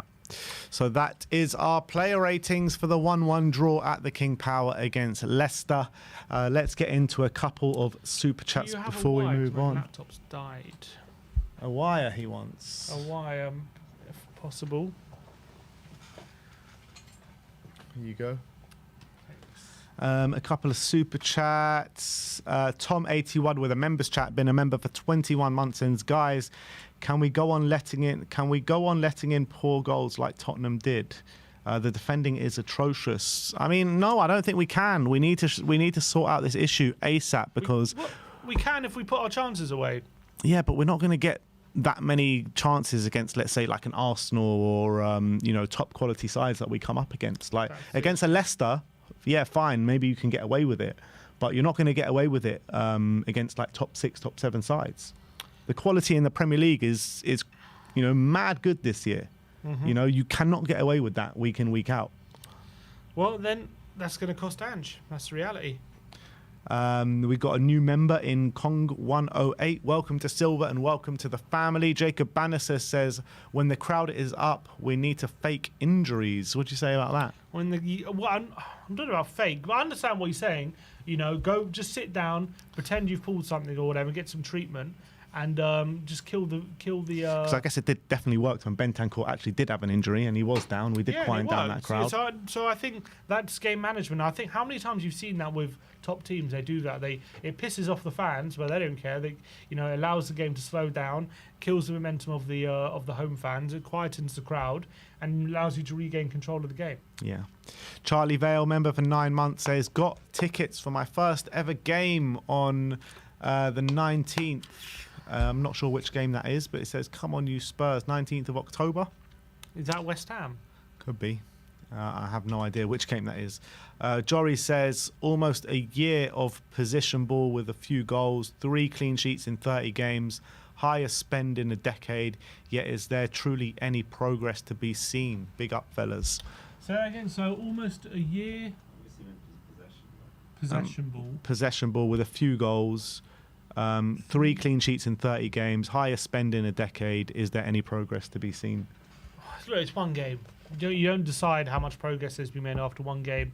I mean, from the football I saw yesterday, there's a big improvement. From cast your mind back, for example, like Burnley at home last season. Let's say back end of last season when we played maybe Sheffield, when we played Luton. Like, we won those games, but we didn't play as good football, I thought, as we did yesterday in a lot of those games. So from that point of view, there's an improvement. But yeah, we have to start scoring a lot more goals. But there are two key issues here: that how open we can be and how unclinical we are. If this system is going to work, we're going to have to be scoring 3 goals a game, and we only scored over 2 goals a game last season, I think 8 times, and that's going to have to be a lot more. And that's reality. And Ange is going to have to hang his hat on if he can get us to do that. If we create that level of opportunity on a regular basis, I do believe we'll score enough goals to win most games. But we have to score those goals, and we have to make sure we're doing that, because if he doesn't, these silly goals we're conceding are going to cost us. And I got a feeling those silly goals aren't going to stop. Yeah. David with the super chat says, using the best Premier League finisher as a touchline winner, shaking my head. Son would thrive in a Newcastle system. Why not tweak a little for our best player? Ange is stubborn. I mean, he's got a point. You know, I think... How do you tweak things, though? You just, when in terms of on their left-hand side, allow Sonny to play a bit more central, maybe get Udogie out on the left, on the outside a bit more, instead of having Udogie always inverting and him the one playing in that central area. Maybe you allow Sonny to do it. I'm not saying all the time. I think rotate a bit, but I'm just seeing Sonny constantly always hugging the touchline, never getting into that central area where he can get some shots. I think just allow him a bit more to get into those spaces where he can get shots off. As I say, you need to tweak the system just so Sonny can get some opportunities to get some shots on goal. When you end a game like yesterday where Son hasn't had a shot, for me it's a problem, because that's his biggest asset. If you're not making use of his biggest asset, that's a bit of an issue. Yeah, I can't disagree with that. Let's move on to the 5 takeaways and see what 5 things we can take away from that 1-1 draw at Leicester. Up first is Solanke's debut. Yeah, and Solanke was the first time, we saw him in a Spurs shirt. First 90 minutes, we were able to see him play for Tottenham. And look, I thought it was a really good debut by all accounts, apart from those gilt-edged opportunities, which he'll definitely be having some sleepless nights over, because he definitely should have buried probably one of them.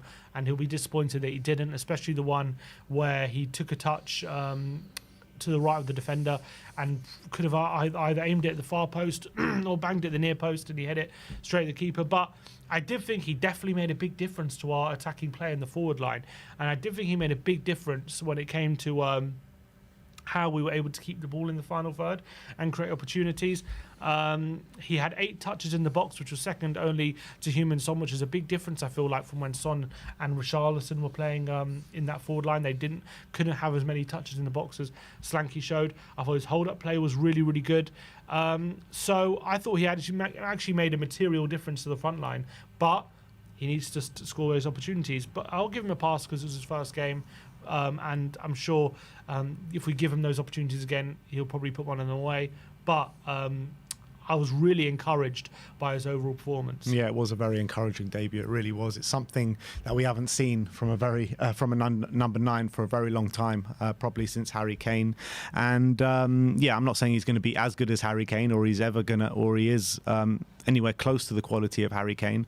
But what he did show us was hold-up play, dribbling ability, the way he can link up and bring other players into place. He showed actually some traits which I never knew he had to that kind of level. So yeah, it is only against Leicester, but and I hope he can replicate that on against better teams and bigger teams. We've got the bigger test coming up soon with Newcastle away and Arsenal at home, but he's got to put the ball in the back of the net. That's what it's always going to come down to. And if he shows all these traits and doesn't put the ball in the back of the net, he's going to be judged on that, and he won't last very long here. Well, obviously, if he's going to struggle to score goals, then that's what we bought him for. But we'll see. We'll see how he gets on. Yeah. Let's move on to number 2, and that is Maddison returning to form. Yeah, and I thought it was a really encouraging first 45 minutes from Maddison. Definitely some of the best work he's done since the early part of last season, where he really shone at the beginning. And I think the stats back up as well. 2 out of 2 dribbles, 3 key passes, 3 out of 6 ground duels won, and also capped off his first game of the season with his first assist of the season with a really good cross to Pedro Porro. So really good stuff from James Maddison, and I thought it was really encouraging how he was getting those little pockets of space. He was looking a lot sharper as well. Like those moments of magic from Maddison, which we saw first 10 games, were returning in this one. Little clips round players and little flicks, I should say, where he was goes one way and just and like quick flicks round passing the other, and moving, getting the ball into Solanke, and I think his quality on the ball as well when it comes to creating chances was definitely a lot better. Obviously, we'd like to see him taking 1 or 2 more shots, but yeah, really encouraging from James Maddison. Yeah, something that like we saw him do consistently in the Leicester side, but then since moving to Spurs, he just doesn't take those shots consistently. Even when he was like on his best form in the first 10 games of the season, it was still a criticism that we had of him. So hopefully he can start adding that to his game, but he hasn't as of yet under Ange. But yeah, I completely agree. Back at it, back to those levels that we saw first 10 games of the season. And I was getting quite worried because the level of performance in pre-season wasn't great from Maddison. But it's great to see first game of the season, he's completely back at it. Let's hope it can last. Mm-hmm. Let's move on to number 3, and that is goal-scoring Porro. Yeah, and Pedro Porro, I thought, had a really good start to the game and a really good start to the season here as well. Got himself on the score sheet, and actually, with that goal, no player now has got more goal contributions than Pedro Porro. No defender, since joining the Premier League. And considering when you hark back when we signed Pedro Porro, obviously he was a good attacking fullback. But we definitely credited his good attacking play. And now we're sitting here 18 months later, and no player has got more goal contribution, no defender has got more goal contributions than him since joining. I think it's a testament to how good he is going forward and how good he is on the ball. Brilliant goal as well from him. But wasn't just that, he had 4 key passes on the day, more than anyone else on the pitch, which shows how creative he is. 2 out of 4 crosses completed as well. And a really solid opening game from Pedro Porro. And I think last season he got close to 10 goal contributions, and I think he'll want to improve on that because he's got the quality to do so. And you're talking about a league with the likes of Trent Alexander-Arnold in it, when people say from an attacking perspective he could be the best Premier League right back of all time, and Pedro Porro is getting better attacking numbers than him at the moment, so that is super impressive. It's not just his crossing ability and his goal threat ability, which I really love, but it's his switches of play as well, which I felt really do a service for us. So Pedro Porro, brilliant right back, and I think he's had a really good pre-season, and he's backing that up in the Premier League now as well. So let's move on to number 4, and that is lacking killer instinct. Yeah, and in terms of statistically how we performed attacking wise yesterday, when you're comparing us to the rest of the Premier League, I know it's the only first game of the season, but when you're comparing us to how we performed, we were top of the Premier League for touches in the box, touches in the attacking third, tackles in the attacking third. We were 3rd for shot creating actions. We were 3rd for key passes. So really aggressive, really on the front foot. Obviously, I know against a promoted side maybe expect that, but obviously it goes to show the intent that we had. But with all those stats, we only ranked 11th for the XG, and that's because we got into a number of positions where we probably should have had shots on goal or should have probably finished opportunities, and we ended up probably playing an extra pass or overplaying it a bit, and that led to why that XG number was probably lower than it should have been. Not because we didn't get in a number of opportunities to create goal-scoring opportunities or a number of chances, but because we probably got into a lot of opportunities where we were guilty of overplaying and guilty of not taking the shot when we should have. I think definitely Kulusevski was guilty of that. There was that moment in the second half where Son took that really heavy touch where he had a really good chance to get a shot on goal, and those 2 opportunities coupled again with the couple with Solanke as well, where he could have had a swivel and shot and decided to lay off for a teammate. And if you look at those opportunities, those would have probably been really high XG chances if we actually had shots on goal. So I think that lack of killer instinct to really take the shot instead of overplaying it like we did cost us quite a bit. Yeah, and it's been a problem for us. You know, it was a problem for us for a large chunk of last season. We need to find that killer instinct in this team. And we've got Solanke now. I know 65 million striker who scored 19 goals last season.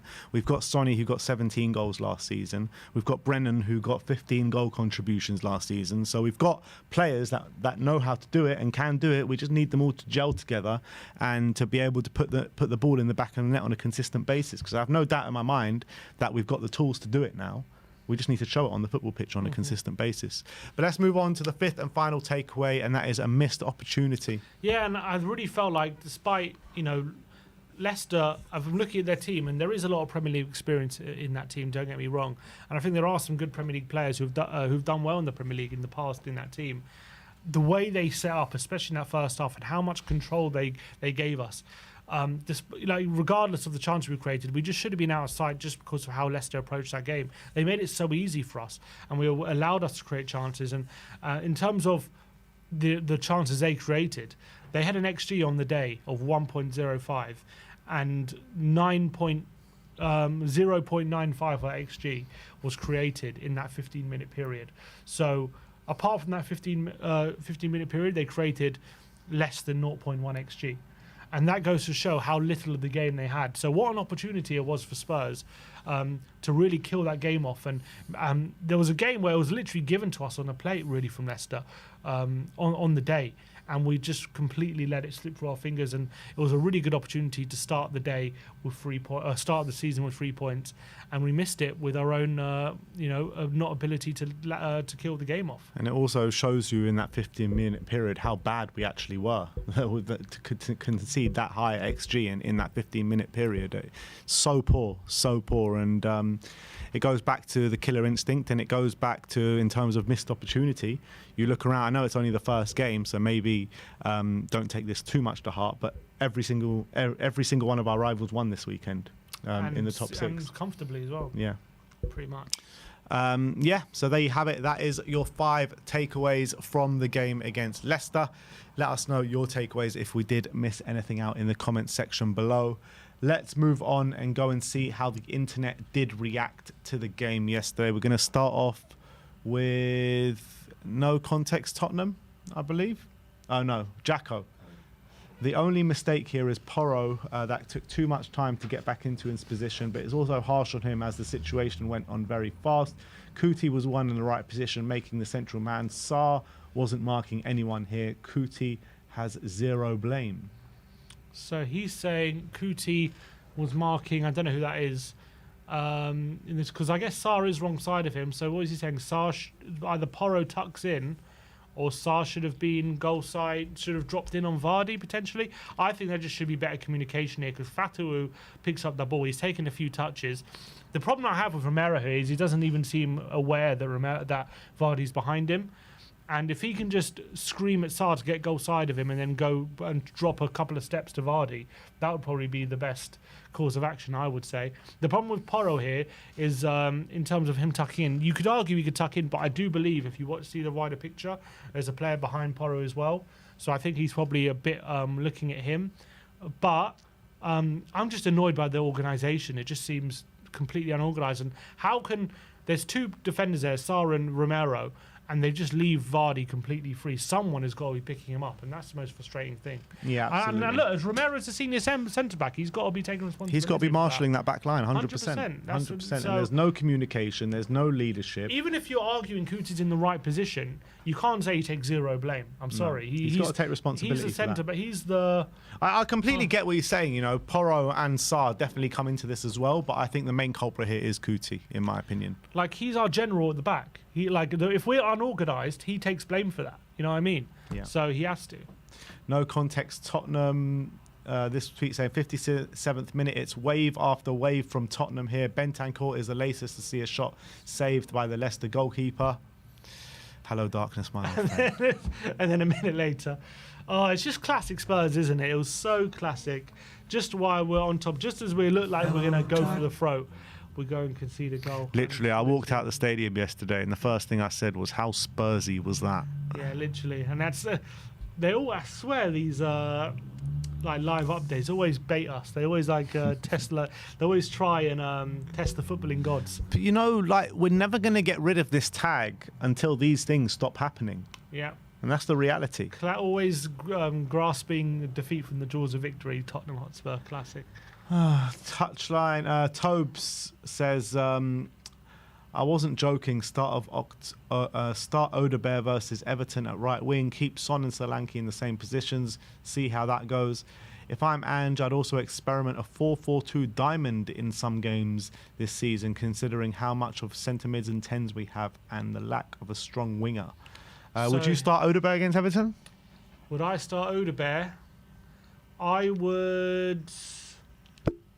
I think we need to find a way of getting Decky in. I don't know. And is it on the right hand side if he's not going to play him in the centre? Why not Decky in the 8? I would, but he doesn't want to do that. He would have done it against Leicester if he wanted to do that. But he doesn't want to do it on the right wing either. I think he's more willing to play him on the right than he is next to Maddison. I think. That's what it seems. I think he played him on the right at the end of the game. I think against Everton, you know exactly the way that they're going to set up a Sean Dyche team. You know exactly what's going to happen in that game, and I think he got to start Decky in the 8. Decky or Bergvall, one of the two. I'd be very. I mean, are we throwing Odebear into the deep end? Is he ready for it? Maybe he is to come straight in. Well, he played whole season of Premier League football last season. Yeah, I know, but he has to get used to how we play and all that kind of stuff. Is he ready for a start? I doubt he starts it. I want to see Odebear's impact sub, because I think he can be a really good impact sub. I reckon he'll be on the bench, but who does start on the right is I'm definitely up for discussion. But I don't think Odebear will I think start. it will be Brennan still. Yeah, probably. 4-4-2 diamond. Yeah, I mean that's an interesting thought. I mean, play like? Let's say you play like a Bentancur on the 6. You play like. Well, Bentancur won't play this weekend, I don't think.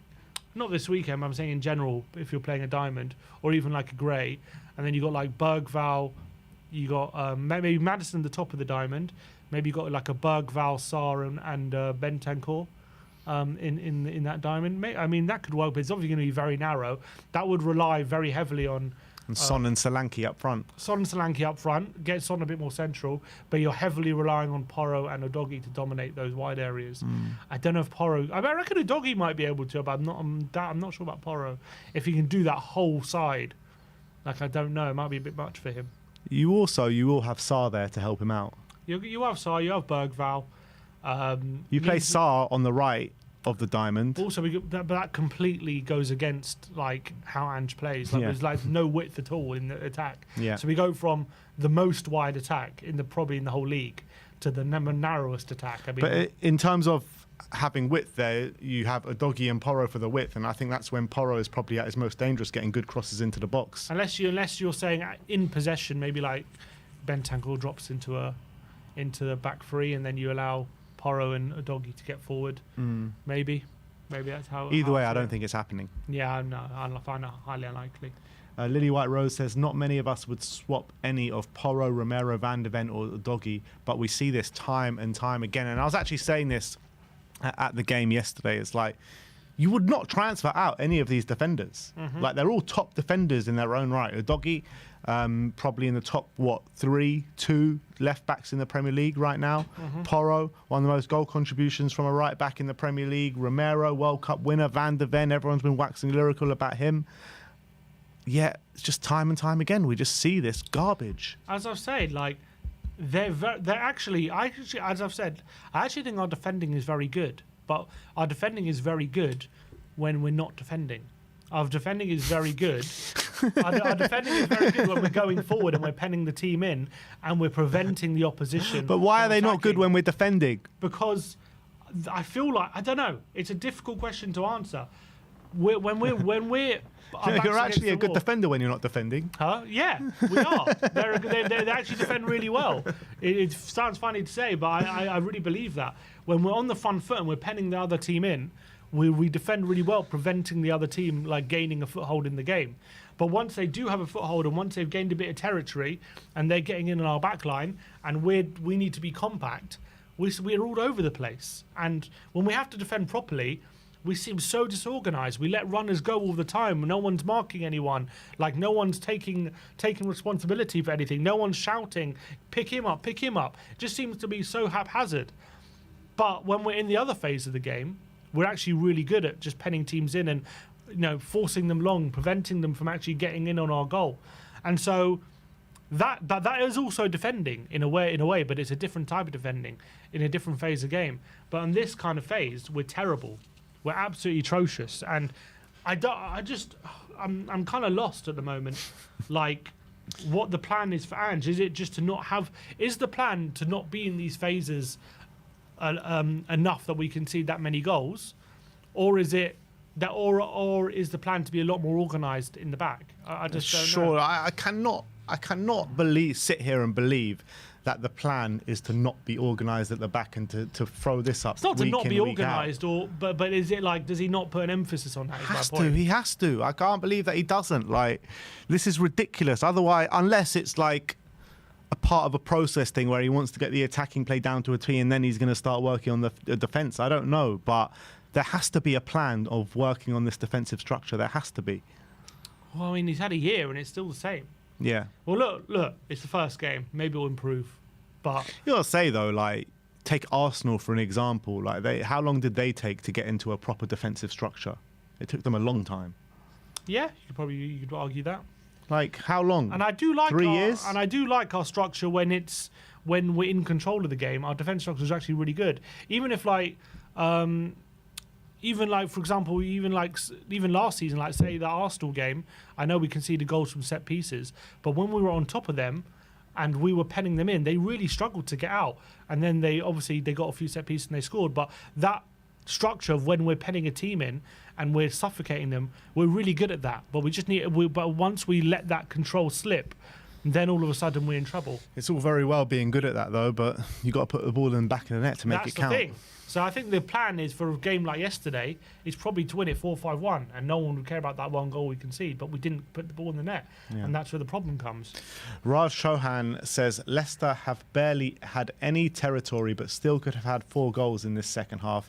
Ange's rest defence principles just don't feel compact enough. So many of their players are focused on what the overloads they can create rather than sensing what could happen behind them. That's pretty much what I've been saying. Yeah. Like, the rest defence, like, it doesn't seem to be compact at all. It doesn't seem to be organised. It seems as though as soon as we get into a rest defence, the opposition find it way too easy to create chances. And the only time they don't is when we're penning them in and we have control of the game. And that is a problem. And unless we're going to win every game 4-1 or 5-2 or whatever, unless we're scoring loads of goals, then it feels like we're always going to concede these chances. That's what I'm trying to say. I feel like everyone's focusing on these chances we can, like, at these times we concede these silly goals, and even we focus on these silly goals we concede, and I'm worried that that's never going to stop. Like, I don't know if the plan is to make it is. There has to be a process involved where this ends up being worked on. There has to be. I don't know if the plan is we're going to stop conceding these silly goals, or the plan is we're just going to score 4 a game. But this has happened under various different managers. I know the Premier League is a different kettle of fish, but this also happened in the first year at Celtic, and then the goals conceded definitely dried up a lot in that second half. They also scored like 100 goals. Yeah, 100%. But they conceded a lot less in the second season than they did the first season. Yeah, and let's hope we do that as well. Yeah, but I think you will concede less if you have phases of the game where you're in control more, right? You'll concede less because you're giving the opposition less. So I think that's what I'm trying to say. I don't know if the plan is to have control more or to shore up the defence, if you know what I mean. It has to be both. It has to be have as much control as you want, but in the moments which are obviously going to come in most games in the Premier League with the quality of opposition that we're going to come up against, we're going to concede control in games, in very many games. But you have to shore up the defence in those moments. I understand that, but I don't know if is the plan to be like 3-0 up by then, if you know what I mean. I think in the Premier League that can't be a plan. And if it is, then he's naive. But I don't know if that is. But I kind of feel like in his previous jobs that might have been the plan. Like, you don't care if you can see that one goal from that little chance you give to the opposition because we're already outside. I don't think he's stupid, Ange. And I'm not saying he's stupid. I think a plan like that is a bit stupid, especially in a league like the Premier League. And I think he knows. But he would argue it might have worked other places. Yeah, but I think he knows that the Premier League is a much different ball game to all the other leagues that he's managed in. I think he has spoken about that before in certain press conferences, saying this is the Premier League. The level of opposition is really fierce. So I believe he will end up getting this right, and he will end up working on this. But I still feel we're in a process, and we're in a regeneration process, and I think we will get there at some point. Maybe we think we should be further ahead in this process than we are right now. Hopefully, I'm just looking at how we defend these situations, and I haven't seen much change. So I don't know if he's been emphasising it, but that's what I'm saying. Stephen Power says this is Spurs' performance in the second half. Quite accurate, to be honest. Yeah, pretty much shut the bed. Look like we're going to go, we're going to get a second goal? No. Shut the bed.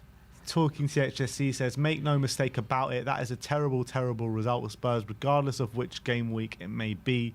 Leicester offered nothing and came away with something, hardly to see any glimmer of improvement from last year. Look, what I would say to that is that I agree to a certain extent, but it's important not to throw your toys out of the pram first game of the season. There's a long, long season ahead, and anything is still achievable at this point. I agree with everything apart from hard to see any glimmer of improvement. I don't agree with that. I think seeing Solanke did show improvement, in my opinion, in the final third, and we did show improvement in keeping the ball and having that ability to create opportunities in the penalty area a bit better. And I think we're going to reap the benefits of that during the season. So I agree with that tweet apart from that last line. This next tweet is the most truest tweet I've ever bloody seen. It's brilliant. JLA says, Tottenham are the only team who have the ability to look like 2009 Barcelona 1 minute and then 2008 Derby County the next. And that is literally what it was for that. Like we conceded and then bam, we're like under the cosh and we're conceding chances for fun. And look at that before. It's like we were creating chances for fun. It was all Tottenham up until that one moment. Then literally it flips on the dime, doesn't it? Yeah. It's madness. Oh, God. Tottenham Hotspur. What do you do to us, man? Luca THFC says, my head was on Mars. And this did actually really annoy me when Son miscontrolled this. Like, I tell you why it annoyed me. It wasn't because he did it at that specific moment. It's because it's something he's been doing a lot recently in really good positions. And this similar position, as soon as he gets the ball, for some reason, like that should be a really simple control for a player of Son's quality. And he did that a few times against Bayern Munich as well in both games. So I don't know what's going on with him. I tell you what with Sonny, though. Time and time again, we've been in this position with Sonny, where doubt starts to creep in with certain people in the fan base. He always turns it around and he always answers those critics sooner rather than later. I'm not saying you are, but I'm saying people are. Yeah, I agree, but I'm just saying that specific thing has happened about 3 times in the last 3 games, and it's a bit annoying. I don't know. And at some point, it's going to click, and he's going to get it right, and we're going to see loads of goal contributions from him. I'm sure. But as Sonny in form, he takes one touch and bang, gets a shot away there. Yeah. Shan THFC says, peak Spurs when this is our manager on the first day of the season and Twitter is in meltdown. Yeah, he looked like he was going to be sick at the end of that game when Richarlison missed that chance, obviously. Red County says, Spurs genius set piece versus Leicester. Yeah, this was not our proudest set piece, I think.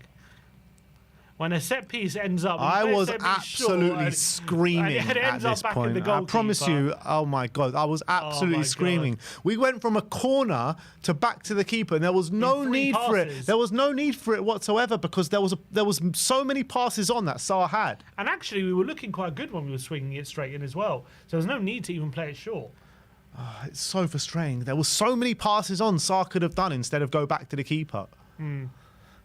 Anyway, Hotspur Report says, what's your feeling towards Vicario shouting at 18-year-old Lucas Bergvall after his mistake leading to a chance versus Leicester? Yeah, as I say, I wasn't a massive fan of it. You know, he's a new kid on his debut, and I do kind of get like, just because he's 18, just because he's young and it's his debut, you got to be up for the harsh realities of the Premier League, and maybe Vicario was showing him a bit of that. But I also feel like Bergvall was put under a lot of pressure with that pass. He wasn't given any options. He probably could have done a bit better with that situation, and it did nearly cost us. But look, he knows he made a mistake. He knows he shouldn't be giving the ball away in that position. He doesn't need to be screamed at by Vicario, but I guess he at the moment. Look, Vicario's Italian fiery character. He's an emotional guy. Very emotional guy, and I feel like I get what you're saying, and I do agree with it to a certain extent that he shouldn't be lambasting Bergvall at that moment in time. But Bergvall did make an error. albeit he was put under pressure by his teammates. But I also feel like no matter how old you are, no matter what game it is, if you're playing in the Premier League and you make a mistake, you should be open to that kind of criticism as well. Of course, yeah. And look, I understand that as well. And also, I feel like Bergvall has the mentality where he can overcome that as well. I'm sure. I just thought it was a bit over the top. It was over the top. There wasn't really a need for it. Yeah. THFC Sue says it didn't make me feel better. He went and smashed Leicester 86-0, probably on amateur mode after the game. I'm not surprised. It doesn't give us 3 points. That's the main thing. United Spurs of America says you sat next to Archie Gray, perks, well, and here it is. That's Stephen. Showing me on TV last night, and there he says, there he is, Udo. This was Ben on Sky live on Sky Sports. It's like they zoomed in on you when they spot a celebrity in the crowd. They're like, oh look, Ben's here at the game, unbelievable. And basically the next number these are just of tweets. Different shots of you looking variously angry and passionate and. Different stages of being a Spurs fan, I would say. All in the space of 20 seconds. All right, so we got an exclusive here. What was going on while you were on screen? What was happening? Bentancur was down injured. Yeah. So what were you? So there's a few theories. Were you giving it to Vardy? Were you chanting? People want to know what was going on when you. In were that on moment screen. in time, I started the Bentancur song that went around the whole away end. That's exactly what happened in those 20 seconds, and. It literally went around the whole away and started singing it off my chant. So it was a great moment, to be honest. Not a great moment that Bentancur's down, but gotta love starting a chant in the away end. Of course. Or you're never going to get rid of that buzz of starting a chant in the away end. Exactly. So there you go. If you're wondering what Ben was chanting, he was chanting, I'm guessing he's the reason. Yeah, he's the reason. Bentancur. Yeah. So there you go. But I'm sure you were giving it to Vardy a bit before that. Yeah, maybe a little bit. a little bit. Because Vardy pointed at someone in the crowd, and what was it? He was pointing at the whole away end because the whole away end was singing, "Jamie Vardy, your wife is a grass." All right. I see. So it wasn't pointing at you specifically. Not me specifically, but yeah, maybe better than some other songs we've directed at Jamie Vardy in the past. And you were on all the channels. Obviously, the broadcast goes. Yeah, it must have been the same broadcast. So everyone in the US and anyone saw Ben for about 20 seconds. The amount of messages, my phone absolutely blew up because the guys next to me, their phone started blowing up, and I had that phone in my pocket the whole game. I didn't look at it because I had a different phone in my hand doing the recording. And I looked at my phone, and my phone was literally just non-stop going, getting WhatsApp messages, Instagram notifications, and then you told me to check Twitter, and Twitter was going absolutely mad as well.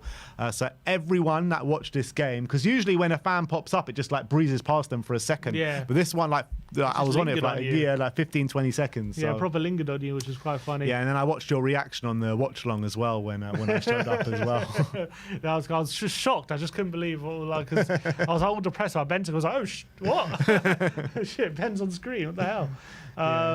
So that was some people saying it was a highlight of the game. Yeah, probably was, to be fair. Tip Top Tottenham says this is part of the match they showed you on TV. Copy Ben, and that was in response to. And people are wondering when Sky Sports are going to give you their appearance fee. Yeah, pay up, Sky. Come on. 20 seconds that was. I'm sure the viewership shot up for 100%. Those 20 seconds. Come on. Everyone's scrolling back and rewatching it and sending their screenshots and sending it on there. Definitely, exactly. That's definitely the most watched free moment in the marketing. game. There you go. Free promotion for Sky Sports right here. Maybe free promotion for WeAreTottenhamTV as well. Let's move on. The Spurs Watch says Pedro Porro has 7 goals since the 22-23 PL season. No other defender has more, and we touched on that, didn't we, in the takeaways, I think it was. And it's very impressive in a league that Trent Alexander-Arnold is in. Yeah, and a league with a lot of defenders who like to attack. And he's Porro, the fact he's got most goals is really impressive. And he's got a really good catalogue of goals as well. It's just in terms of really good strikes. That adds to it with a really nice header this time. But it shows how good he is when he gets forward. LA Baller says, 1 trip to Korea and now casually on national TV. That's how it is for these celebrities, these A-listers. Paddy Power says, when you realise you have to do this 37 more times this season. I think we are all big, oh God. Probably more with Europa League as well. Yeah. Well, and cups. And cups. Assist Sports saying they just clipped up your reaction to the goal yesterday on the watch along. Big up, yeah. I don't know who these guys are, but They loved your reaction. That's what it was. Apollo says the goats. I'm not sure who he's talking about you being on screen. Oh, right. The goats. Big up to Apollo. It should be the goat. I see, like that. Huh? Like that. None of that. And we'll just finish off actually this really nice message from Ben Haynes on Oliver Skip, which I thought was really good, saying a couple of years back ahead of the North London derby, Milesy and I were pitch side with Ollie Skip while he was recovering from injury. At the time, he had got the tube to the game just so that he could walk down Seven Sisters along the high road to soak up every bit of the atmosphere as a Spurs fan.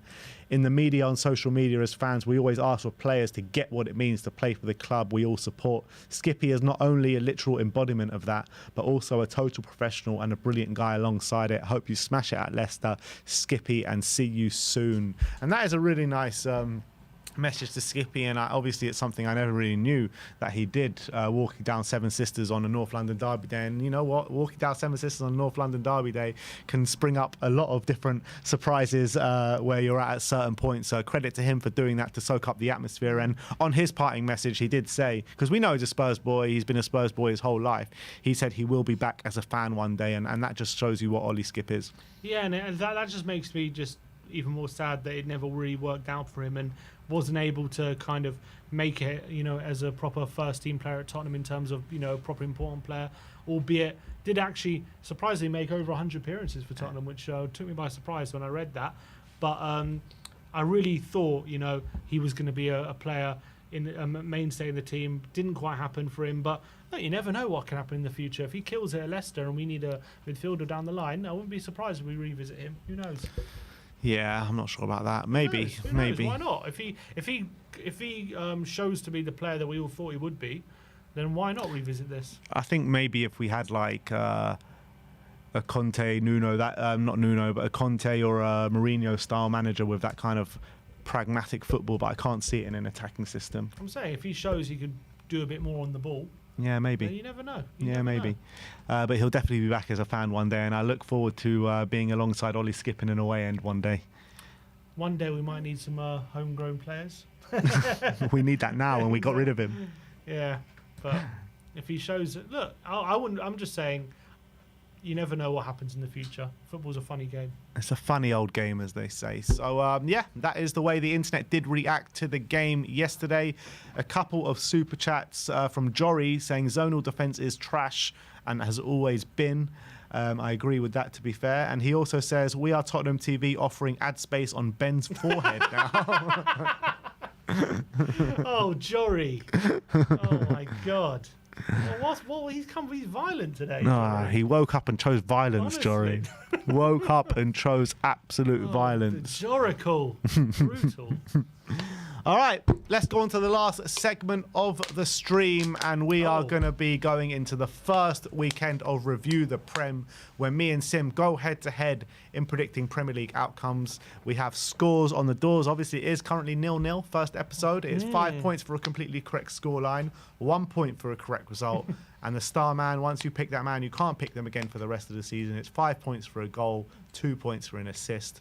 And let's get straight into the weekend's action. It's Manchester United who kicked us off against Fulham. 1-0 to Man United. Sim went 2-2. I went 2-1 Man U. So I got to put the first point on the board this weekend.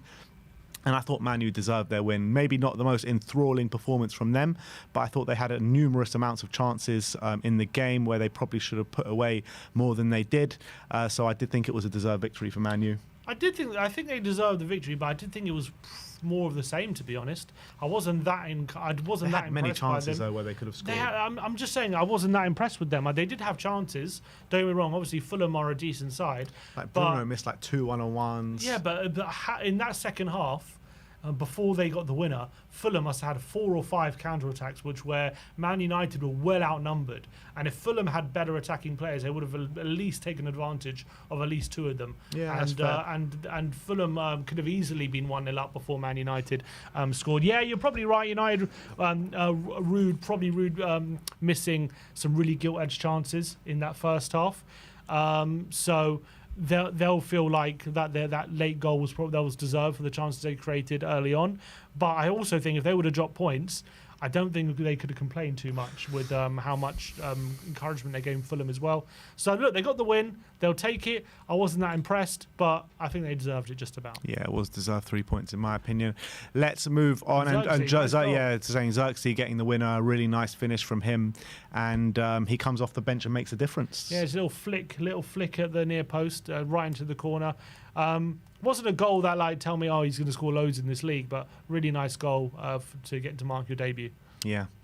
Ipswich against Liverpool, so Premier League newcomers against a managerial newcomer in the Premier League in Arnie Slot. 2-0 to Liverpool at Portman Road. Sim went for 2-1, I went for 3-1, so we both get a point on the board for this one. I actually thought Liverpool were really poor in the first half, and once the second half came, he made a switch at the back, didn't he? He took off Quansah and brought on Konate. And I don't know if that particular switch made all the difference, but they were a lot more aggressive, they were very creative, and they thoroughly walked away with 3 points. I thought they were brilliant in the second half. Yeah, I thought so, and they probably could have won it by more than 2-0 in the end with some of the chances they created late on. First half, yeah, Ipswich were well in the game, and they were causing them troubles. Hutchinson was causing Liverpool trouble on that right-hand side. They looked like they were getting in that back line. They didn't really create too many clear-cut opportunities, but definitely giving Liverpool something to think about. So once Liverpool made those changes, they definitely dominated. Trent, I thought, was gaining a lot of influence. Trent was brilliant in that second half. I think a lot of his passes were a big reason as to why Liverpool got into the lead. Obviously, Salah getting a goal and assist, Jota getting on the score sheet as well.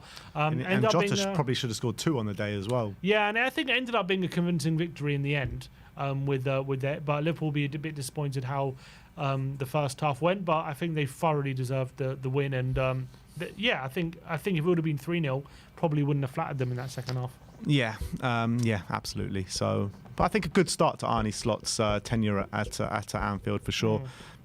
Because he saw things weren't going right in the first half and he rectified them, and then they ended up absolutely battering them. So, good start from him. Moving on to Arsenal, 2-0 against Wolves at the Emirates. Sim went for 3-0, I went for 1-0, and obviously it was going to be somewhere in the middle, as it was.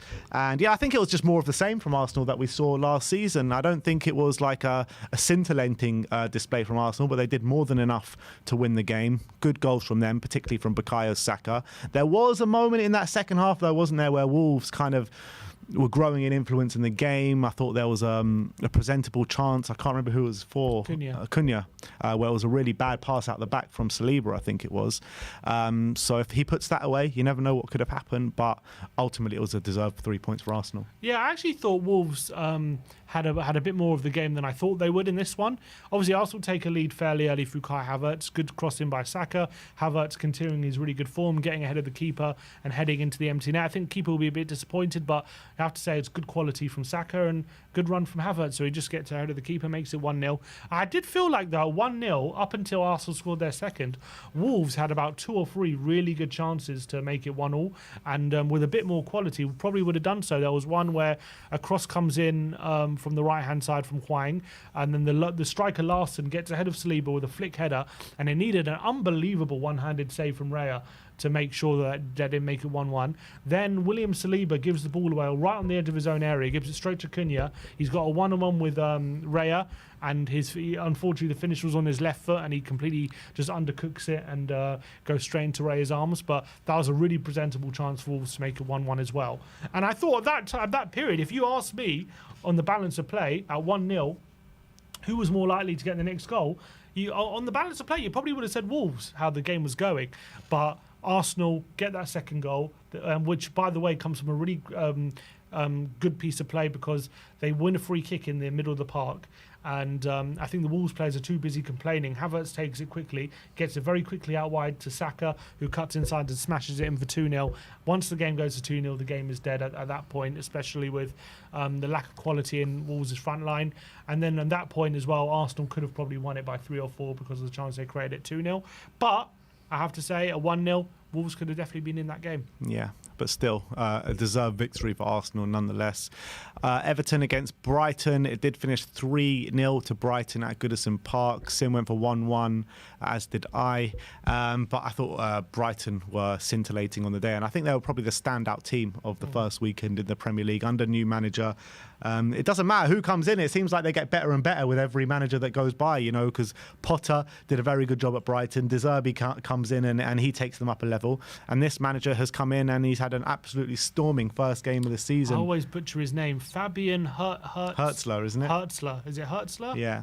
I thought Mitoma was absolutely back at it after maybe an under-par season last year. Yakuba Minta comes in for the first game, and I thought he was absolutely brilliant. He did go off injured. Dingra comes on and gets a goal and an assist. Danny Welbeck, goal and assist in the first game of the season. And Everton just... Look, they created a little bit in the first half, but second half, after the sending off particularly, they had nothing in the game. Yeah, and I thought...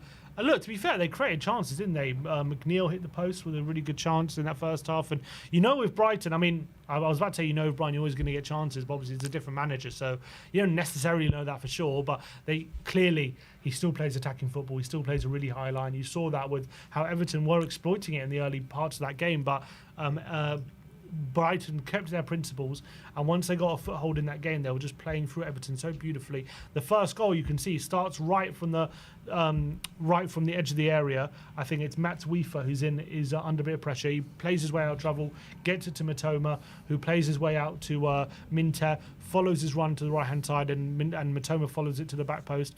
And look, every signing they make seems to just be unbelievable. I was really excited about Max Wiefer, and I thought he had a brilliant debut. He got an assist for the second goal for Welbeck as well, and then obviously once Young gets sent off, it was obviously it's game over, and then who got the other one? Dingra gets the third one with a really nice finish. And actually, I think they had a fourth one ruled out from VAR really late on, and it was kind of a capitulation from Everton. I'm a bit worried about Everton, to be honest. I know they Sean Dyche did really well last season, kept them in the Premier League, given the points deductions, and did well, but you know, again, I'm watching some Everton fan channels, and all doesn't seem too well at the moment. I've got a little prediction. I reckon there's a chance that this season Moyes makes a return to Everton. What do you think about that? Nah. Why? Dyche lasts the season. Dyche will keep them 13th or 14th in the league. There's a bit of romanticism with Moyes in terms of him returning to Everton. And as well, think about what he did at West Ham. He took a team in a similar position to what Everton was and got them competing for Europe. So would they not see that and think, if he could do that for West Ham, why can't he do that for us? Because didn't he have quite significant investment with West Ham? He did in the last couple seasons, but to get them to Europe, I don't think it was that. What big signings did they have when they won the Conference League? I can't remember off the top of my head. They had people like Rice already there, Antonio. Did they have big signings when they won the Conference League? I mean, didn't they sign? Bowen was fairly. What's his name for quite a significant fee? Benarama from the Championship. Yeah, but was he a main player for them? Yeah, I guess they did sign him, but like Bowen was from the Championship. But Everton are struggling with money because of this stadium. I can't see Moyes going in there and making a massive impact. But I can see them. I can see the appeal. Maybe the appeal, but I don't think it works. First and foremost, I think Sean Dyche is a good fit for Everton. I think he had a good season there last year. If it wasn't for the points deduction, they would have stayed clear from relegation by some way. And one early season defeat to a really good Brighton side, who were the standout performers in the first weekend of the Premier League, doesn't make me change my mind on that. Look, Dyche is a good manager. He's good if you want to be in a relegation battle, and he's good to keep you up. I've just got a feeling if Everton want to get beyond that, it could bring in. They need Moyes investment. Back to the answer. They need investment. They need investment as well. Obviously, Dyche knows how to work on a budget. I think Moyes knows how to work on a budget as well. He did it for years at Everton previously. So, I don't know. I've just got a feeling. I can't see Moyes doing any better with this Everton side than what Sean Dyche is doing. He might not, but I've got a feeling that Everton might be tempted by the fact that he's available now. And he's obviously an Everton legend. He did really well, West Ham. You're always swinging the Sean Dyche out narrative. You did it last season as well. I thought after the really poor start they had. And also, look, the football he plays is... I know Moyes doesn't play the best football as well, but Moyes' football can get you to European spots. I guess Dyche did get Europe for Burnley that one season. That's it. But Moyes has done it consistently a few times with Everton and with West Ham now. And obviously he did win the European competition. Look, if Moyes wasn't available, I don't think I'd be thinking this way. But I just think the fact that he is available. I wouldn't say Moyes has done it consistently. He has. How many times he got European football with West Ham? 3 or 4 times now? Twice, no? Won the Conference League. He got to And Europa League semi-buys. semi-final. And last season, he was in the quarter-final. Got lost to Bayer Leverkusen. Oh, so 3 times. So 3 times. How many times did he get But to the Europe with West Ham Everton? team was a lot better. A lot better. Everton and West Ham, how many years apart are they? With Everton, when he was back in 2000 and whatever, how many years did he get Europe with them? Probably quite a lot.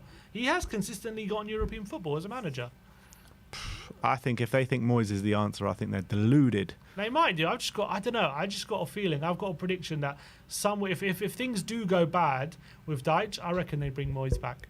I'll make you a bet live on stream right now. That's not going to happen. What? They won't bring Moyes back? Yeah. All right. How much? What's the bet? Another costume. Another bet? costume bet. All right. Another costume bet. What? By the end of the season? Yeah. Okay. By the end of the season, Moyes will be Everton manager. Way harder, so it shouldn't be like that. That's his prediction. If you did it on Sky Bet, you'd make so much more money. This ain't Sky Bet. This is live stream. Anyway, let's move on. Newcastle against Southampton. Newcastle won the game by 1-0. Sim went for 4-1. I went for 3-0. And do you know what? I know Newcastle went down to 10 men and showed a really gritty performance, really good defensive display to come away with the victory. Joe Linton scoring the goal. But even before the man got sent off, Fabian Sarr, which we'll get onto in a minute, I felt like Southampton were really, they were dominating possession. They were putting it on Newcastle. They were performing really well. They just couldn't put the ball in the back of the net. And that carried on after the sending off. I think they had about 74% possession throughout the game. Really impressive from Southampton in their opener away at St James's Park. They did sucker punch them, though. They did go up the other end and get a goal with Joe Linton. Really bad mistake. But that sending off, man, that's just not a sending off. Like, Fabian Sarr hardly even leans in. And Ben Berrington Diaz makes a whole meal out of it. Should be winning an Oscar for that acting performance. In fact, I think it's an absolute disgrace. If you slow it down, Diaz goes into Sarr. If you slow it down. Literally. So it was a terrible decision. I think VAR should have probably overturned it or whatever. I think a yellow card for both players would have been fair. I don't think Sarr should have been getting sent off for that. I thought it was ridiculous. I agree with you. I was watching the game and I was really thought Newcastle were going to start the season in confident mood and really take the game to Southampton and take them to the cleaners, especially, new season. Last season was a lot of difficult circumstances, but it's kind of like a fresh start this season for Newcastle. But Southampton started really strongly, and they were the better team before the red card, and they were probably the better team after the red card as well, and after the goal. Obviously, Newcastle had shots cleared off the line. They defended really resolutely. Pope had to make some really good saves as well to keep them, but you got to give them credit. Winning with 10 men is never easy, and they managed to do that, especially when the game was at 0-0 and they went down to 10 men as well. And there's also a bit of a worry for Southampton, the fact that they look good, and the fact that they looked like they were near their best against 10 men and they still couldn't get the goal. So as much as it's a positive they look good, it's also a bit of a concern that, when you're at your best and you still can't get the goal, does that show you the quality's not there, maybe? That's a bit of to a certain extent, yes, but they are going to St James's Park, which is probably one of the hardest away grounds you can go to in the Premier League. I mean, Newcastle were down to 10 men last season and beat Liverpool. Yeah. No, it's the other way around. Was it Liverpool were down to 10 men and they beat Newcastle? Yeah. All right. Yeah. Fair play. You know who really impressed me actually in this game? KWP. I thought he had a brilliant game. Yeah, I thought he was played good. really well at left back. Yeah. So, just something to note.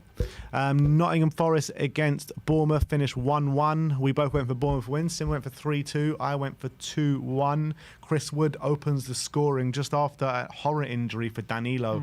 That I think it's a season-ending injury in the first 15 minutes of the season, which was horrible to see. But Chris Wood, 23 minutes in, scores the goal, carries on his clinical form from last season. And you're thinking, they're going to go all the way and get the 3 points. But with 4 minutes left to play, Semenyo, who was starting in the number 9 for Bournemouth on the day, gets on the score sheet. I thought it was a fairly even game, so maybe a draw was probably the right outcome. Yeah, I thought Forest in the first half were pretty solid and were giving Bournemouth a lot of trouble. I think Bournemouth definitely struggled without that focal point, Solanke up front. I think that the times they went long and they couldn't make it stick like they were last season. I think they definitely struggled without his presence in the forward line, and it just kept coming back. And Forest were able to counter pretty effectively. But they did get a grip on the game, and once Forest kind of retreated into their own half and gave Bournemouth the advantage, maybe looking to see out a 1-0, that's when the problems came. And that's always I feel like what you're going to get under Nuno, to be honest. That pragmatic style, trying to keep the result rather than improve on it. And that's what happened. Obviously, Semenyo got the equaliser. Obviously, now Evan Nilsson's through the door, so he's a striker that can improve that. I think they're in the market for maybe another player as well. So I don't think Bournemouth's business is done before the end of the window. What an astute signing, though, Evan Nilsson. Evan Nilsson, yeah, I remember watching him against Arsenal and watching him give Arsenal a lot of trouble last season in the Champions League. We were talking about potentially getting him in for Spurs. He did only get 13 goals last season, so it's not like he was a massively prolific goal scorer in the But it's also what he gives you outside of the goals as well. It's similar to Solanke in terms of good hold-up plays, a big, strong striker. And I think maybe under Iraola he can even improve, because Iraola is a good manager. I think there's enough in there to suggest that Bournemouth can still have a good season, albeit they'd probably be delighted with the result. But I think it was, a good away point against Forest, which is not an easy place to go. Yeah. Let's move on to West Ham against Aston Villa, which finished 2-1 to Aston Villa. A really impressive performance from them, first game of the season. Sim went for 3-2 to West Ham. I went for 2-2. And I thought Aston Villa in the first half were really good, the way that they kicked off against the London Stadium. But I would be really disappointed if I'm a West Ham fan with the lineup that he went for, because everyone's praising West Ham's summer transfer business that they have done. They started Mikel Antonio up front, Fulkrug on the bench. Souček and Paqueta in the middle with Jared Bowen and Mohamed Kudus. I think Kudus actually ended up, I can't remember which specific positions they on played. The left at the start. Mavropanos and Kilman at the back. And on the bench, they've got players like Todibo, Fulkrug, Somerville, and Wan-Bissaka and all their summer signings. And I'm like, come on, man, you've got to have a bit more ambition in this game. I feel like if these guys would have started, it would have been a much more exciting game, and West Ham would have been much more, worthy of the points. Yeah, I saw the lineup and I was really disappointed. And I was like, okay, actually, after I predicted them to win, when I saw the lineup, I was like, I think they might actually lose this one, because wasn't happy with their lineup, especially with the talent they got on the bench. If you've got that talent, or why are you still playing Antonio up front? Why, I thought the whole point of bringing Lopetegui in is you're moving away from these kind of players. You're starting to get a bit more quality in the forward line. Imagine a front four of Somerville, Kudus, Bowen, and Fulkrug up front with Paqueta behind. Instead, you've got Paqueta in the 10, you got Souček in there, you got Antonio. It just doesn't have the same excitement for me. And you saw what happened as soon as they came on. Fulkrug came on, he had a few chances. If he had a few headers, maybe on another day, one of those is going in. Somerville was an issue when he came on. I thought he looked fairly good. I have to say, impressed with Villa, because they did really well. I thought they definitely deserved to be in the lead when they did take the lead. 100%. Was Onana, was it, with the header? Onana was debut? brilliant. Played a really great debut. What brilliant. A debut. Not easy place to go, West Ham, on the opening day, and they did really well just to manage that situation. Should never have been a penalty as well. Never. Should never have been a penalty on Souček. Cash got the ball clearly. Should have been overturned or should never have been given by the referee.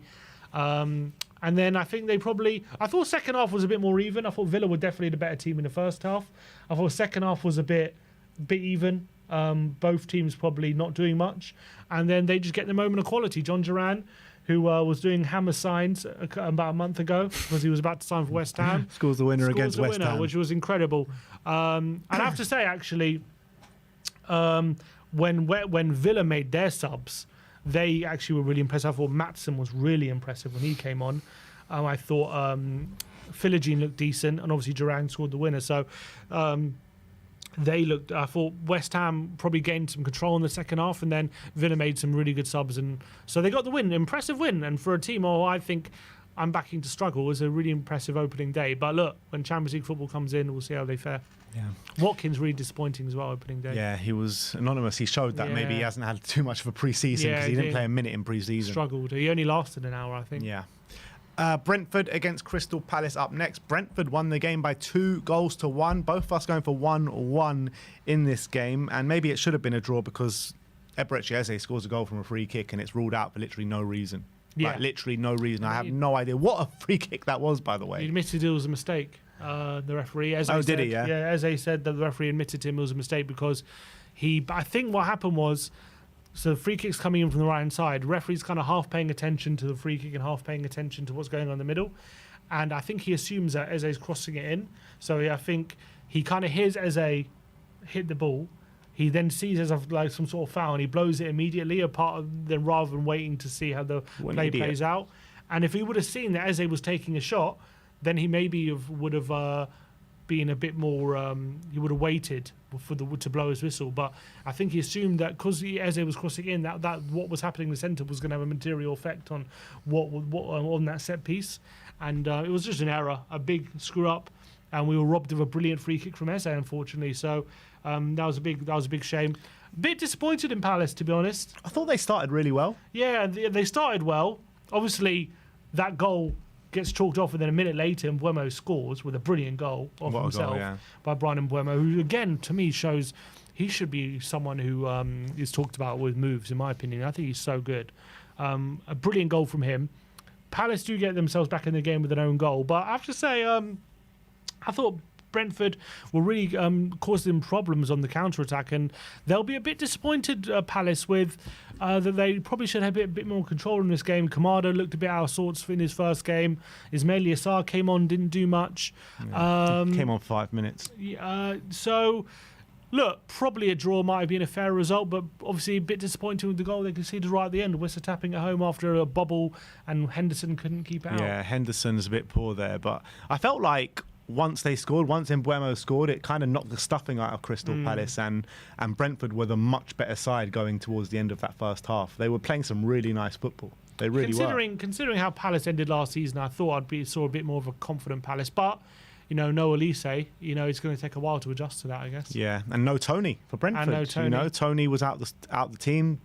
Thomas Frank pulled him out because there's some potential transfer activity there. They're saying potential Saudi move for Ivan Toney. But nonetheless, didn't take anything out of Brentford's performance because I thought Wissa and Mbeumo both played a really good game. A golden assist for Wissa and a goal for Mbeumo. Yeah. So let's move on to the big game of the weekend, which was Chelsea against Manchester City. It finished 2-0 to Man City. Sim went for 2-0. He gets the first 5-pointer of the Predict the Prem this season. I went for 3-2 to Man City, so I only get 1 point, which leaves it on 8-5 to Sim. What did you make out of this one? I thought both of them didn't really play at their best.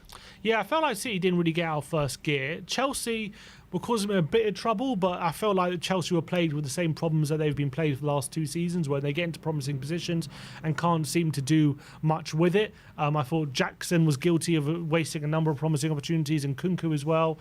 They did well on occasion to kind of play through City and play it into space, but once they got there, they just seem to be lacking many ideas in the forward line, unfortunately for Chelsea. And then obviously Haaland bullies Cucurella for that goal beautifully. And you know who I was really impressed with before he went off injured was Savio. He was brilliant, I thought. Every time he got the ball, he was like gliding past Cucurella, but like without even look like he wasn't even there a lot of the time. And it was such a shame. It was right when he was at the top of his game where he was at the top of his game where he got that injury. He picked up that injury, so it was a massive shame for him.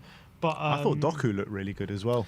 Doku was frustrating. I thought he looked good. He looked really good. I thought he looked quite wasteful, albeit he was involved in the goal, which was quite good.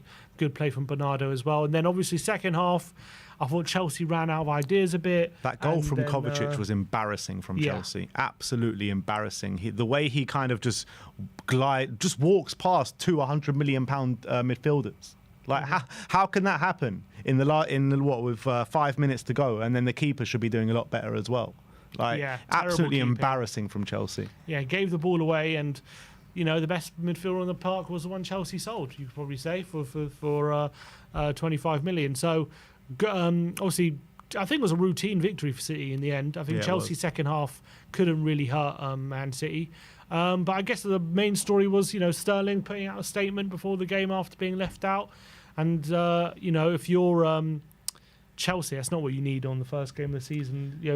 Their players doing these kind of things. It's all a game, though, isn't it? It's all a game because he's saying he wants to stay. He's got 3 years left on his deal. He's got 350 grand a week. And if he puts in a transfer request, then he's not getting any of those loyalty payments. So I think he wants to leave. He just doesn't want to say he wants to leave. I think the whole thing is not like I'm just looking at this Chelsea project. You know, Maresca at the helm, all these signings. I'm just reading here. João Felix set to sign for 45 million. It's like, do they need him? Does it really help them?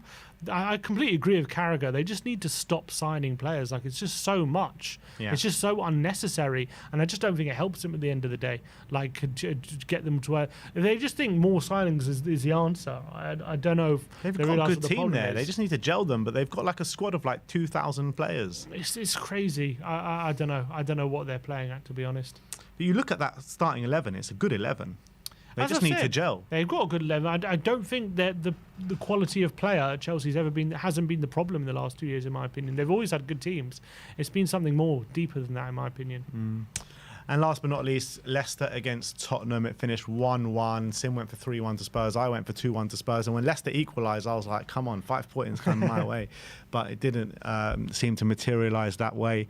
Spurs were brilliant in the first 45, just couldn't get the killer goal, unfortunately. And Leicester score against the run of play. They put it on Spurs for a little bit. They can't find the second goal. And then the momentum swings again. And Spurs were on top and just couldn't find the winner. Yeah, frustrating opening day for Tottenham, especially given a lot of pretty much all our rivals got off to a winning start. So this draw will definitely sting a bit. But there was enough good football to be played for Spurs to be, excited still what we can do. But you've got to sort out these defensive issues. Otherwise, it could be a long season. We'll have to wait and see how it goes. But very frustrating opening day draw. Yeah, absolutely. And we move on to the star men. It was a Newcastle head-to-head. Sim went for Isaac. I went for Jacob Murphy. Jacob Murphy did go off after 15, 20 minutes after the sending off. So obviously he got 0 goals, 0 assists. Isaac got an assist and 0 goals. So Sim used his Isaac card just at the expense of an assist. Can you use your Murphy card? Oh, God. So Sim, I was when the sending off, I was like, oh my God, am I going to get 0 for Isaac? You take the assist then? I got the assist. I'll take it. Yeah. Better than nothing. So Sim ends up this week on 10 points, double what I've got in 5 points. So a good start to the season for Sim. It's never over till the last day. I've come to learn that. So. They're sitting here all smug throughout the whole of last season. And he got what came to him. So we'll see what happens this year. But that is the first week done and dusted. We'll be back on Thursday for another episode of Predict the Prem. So keep your eyes peeled for that one. Thank you for all of you who have stuck around till the end of this stream. 428 of you.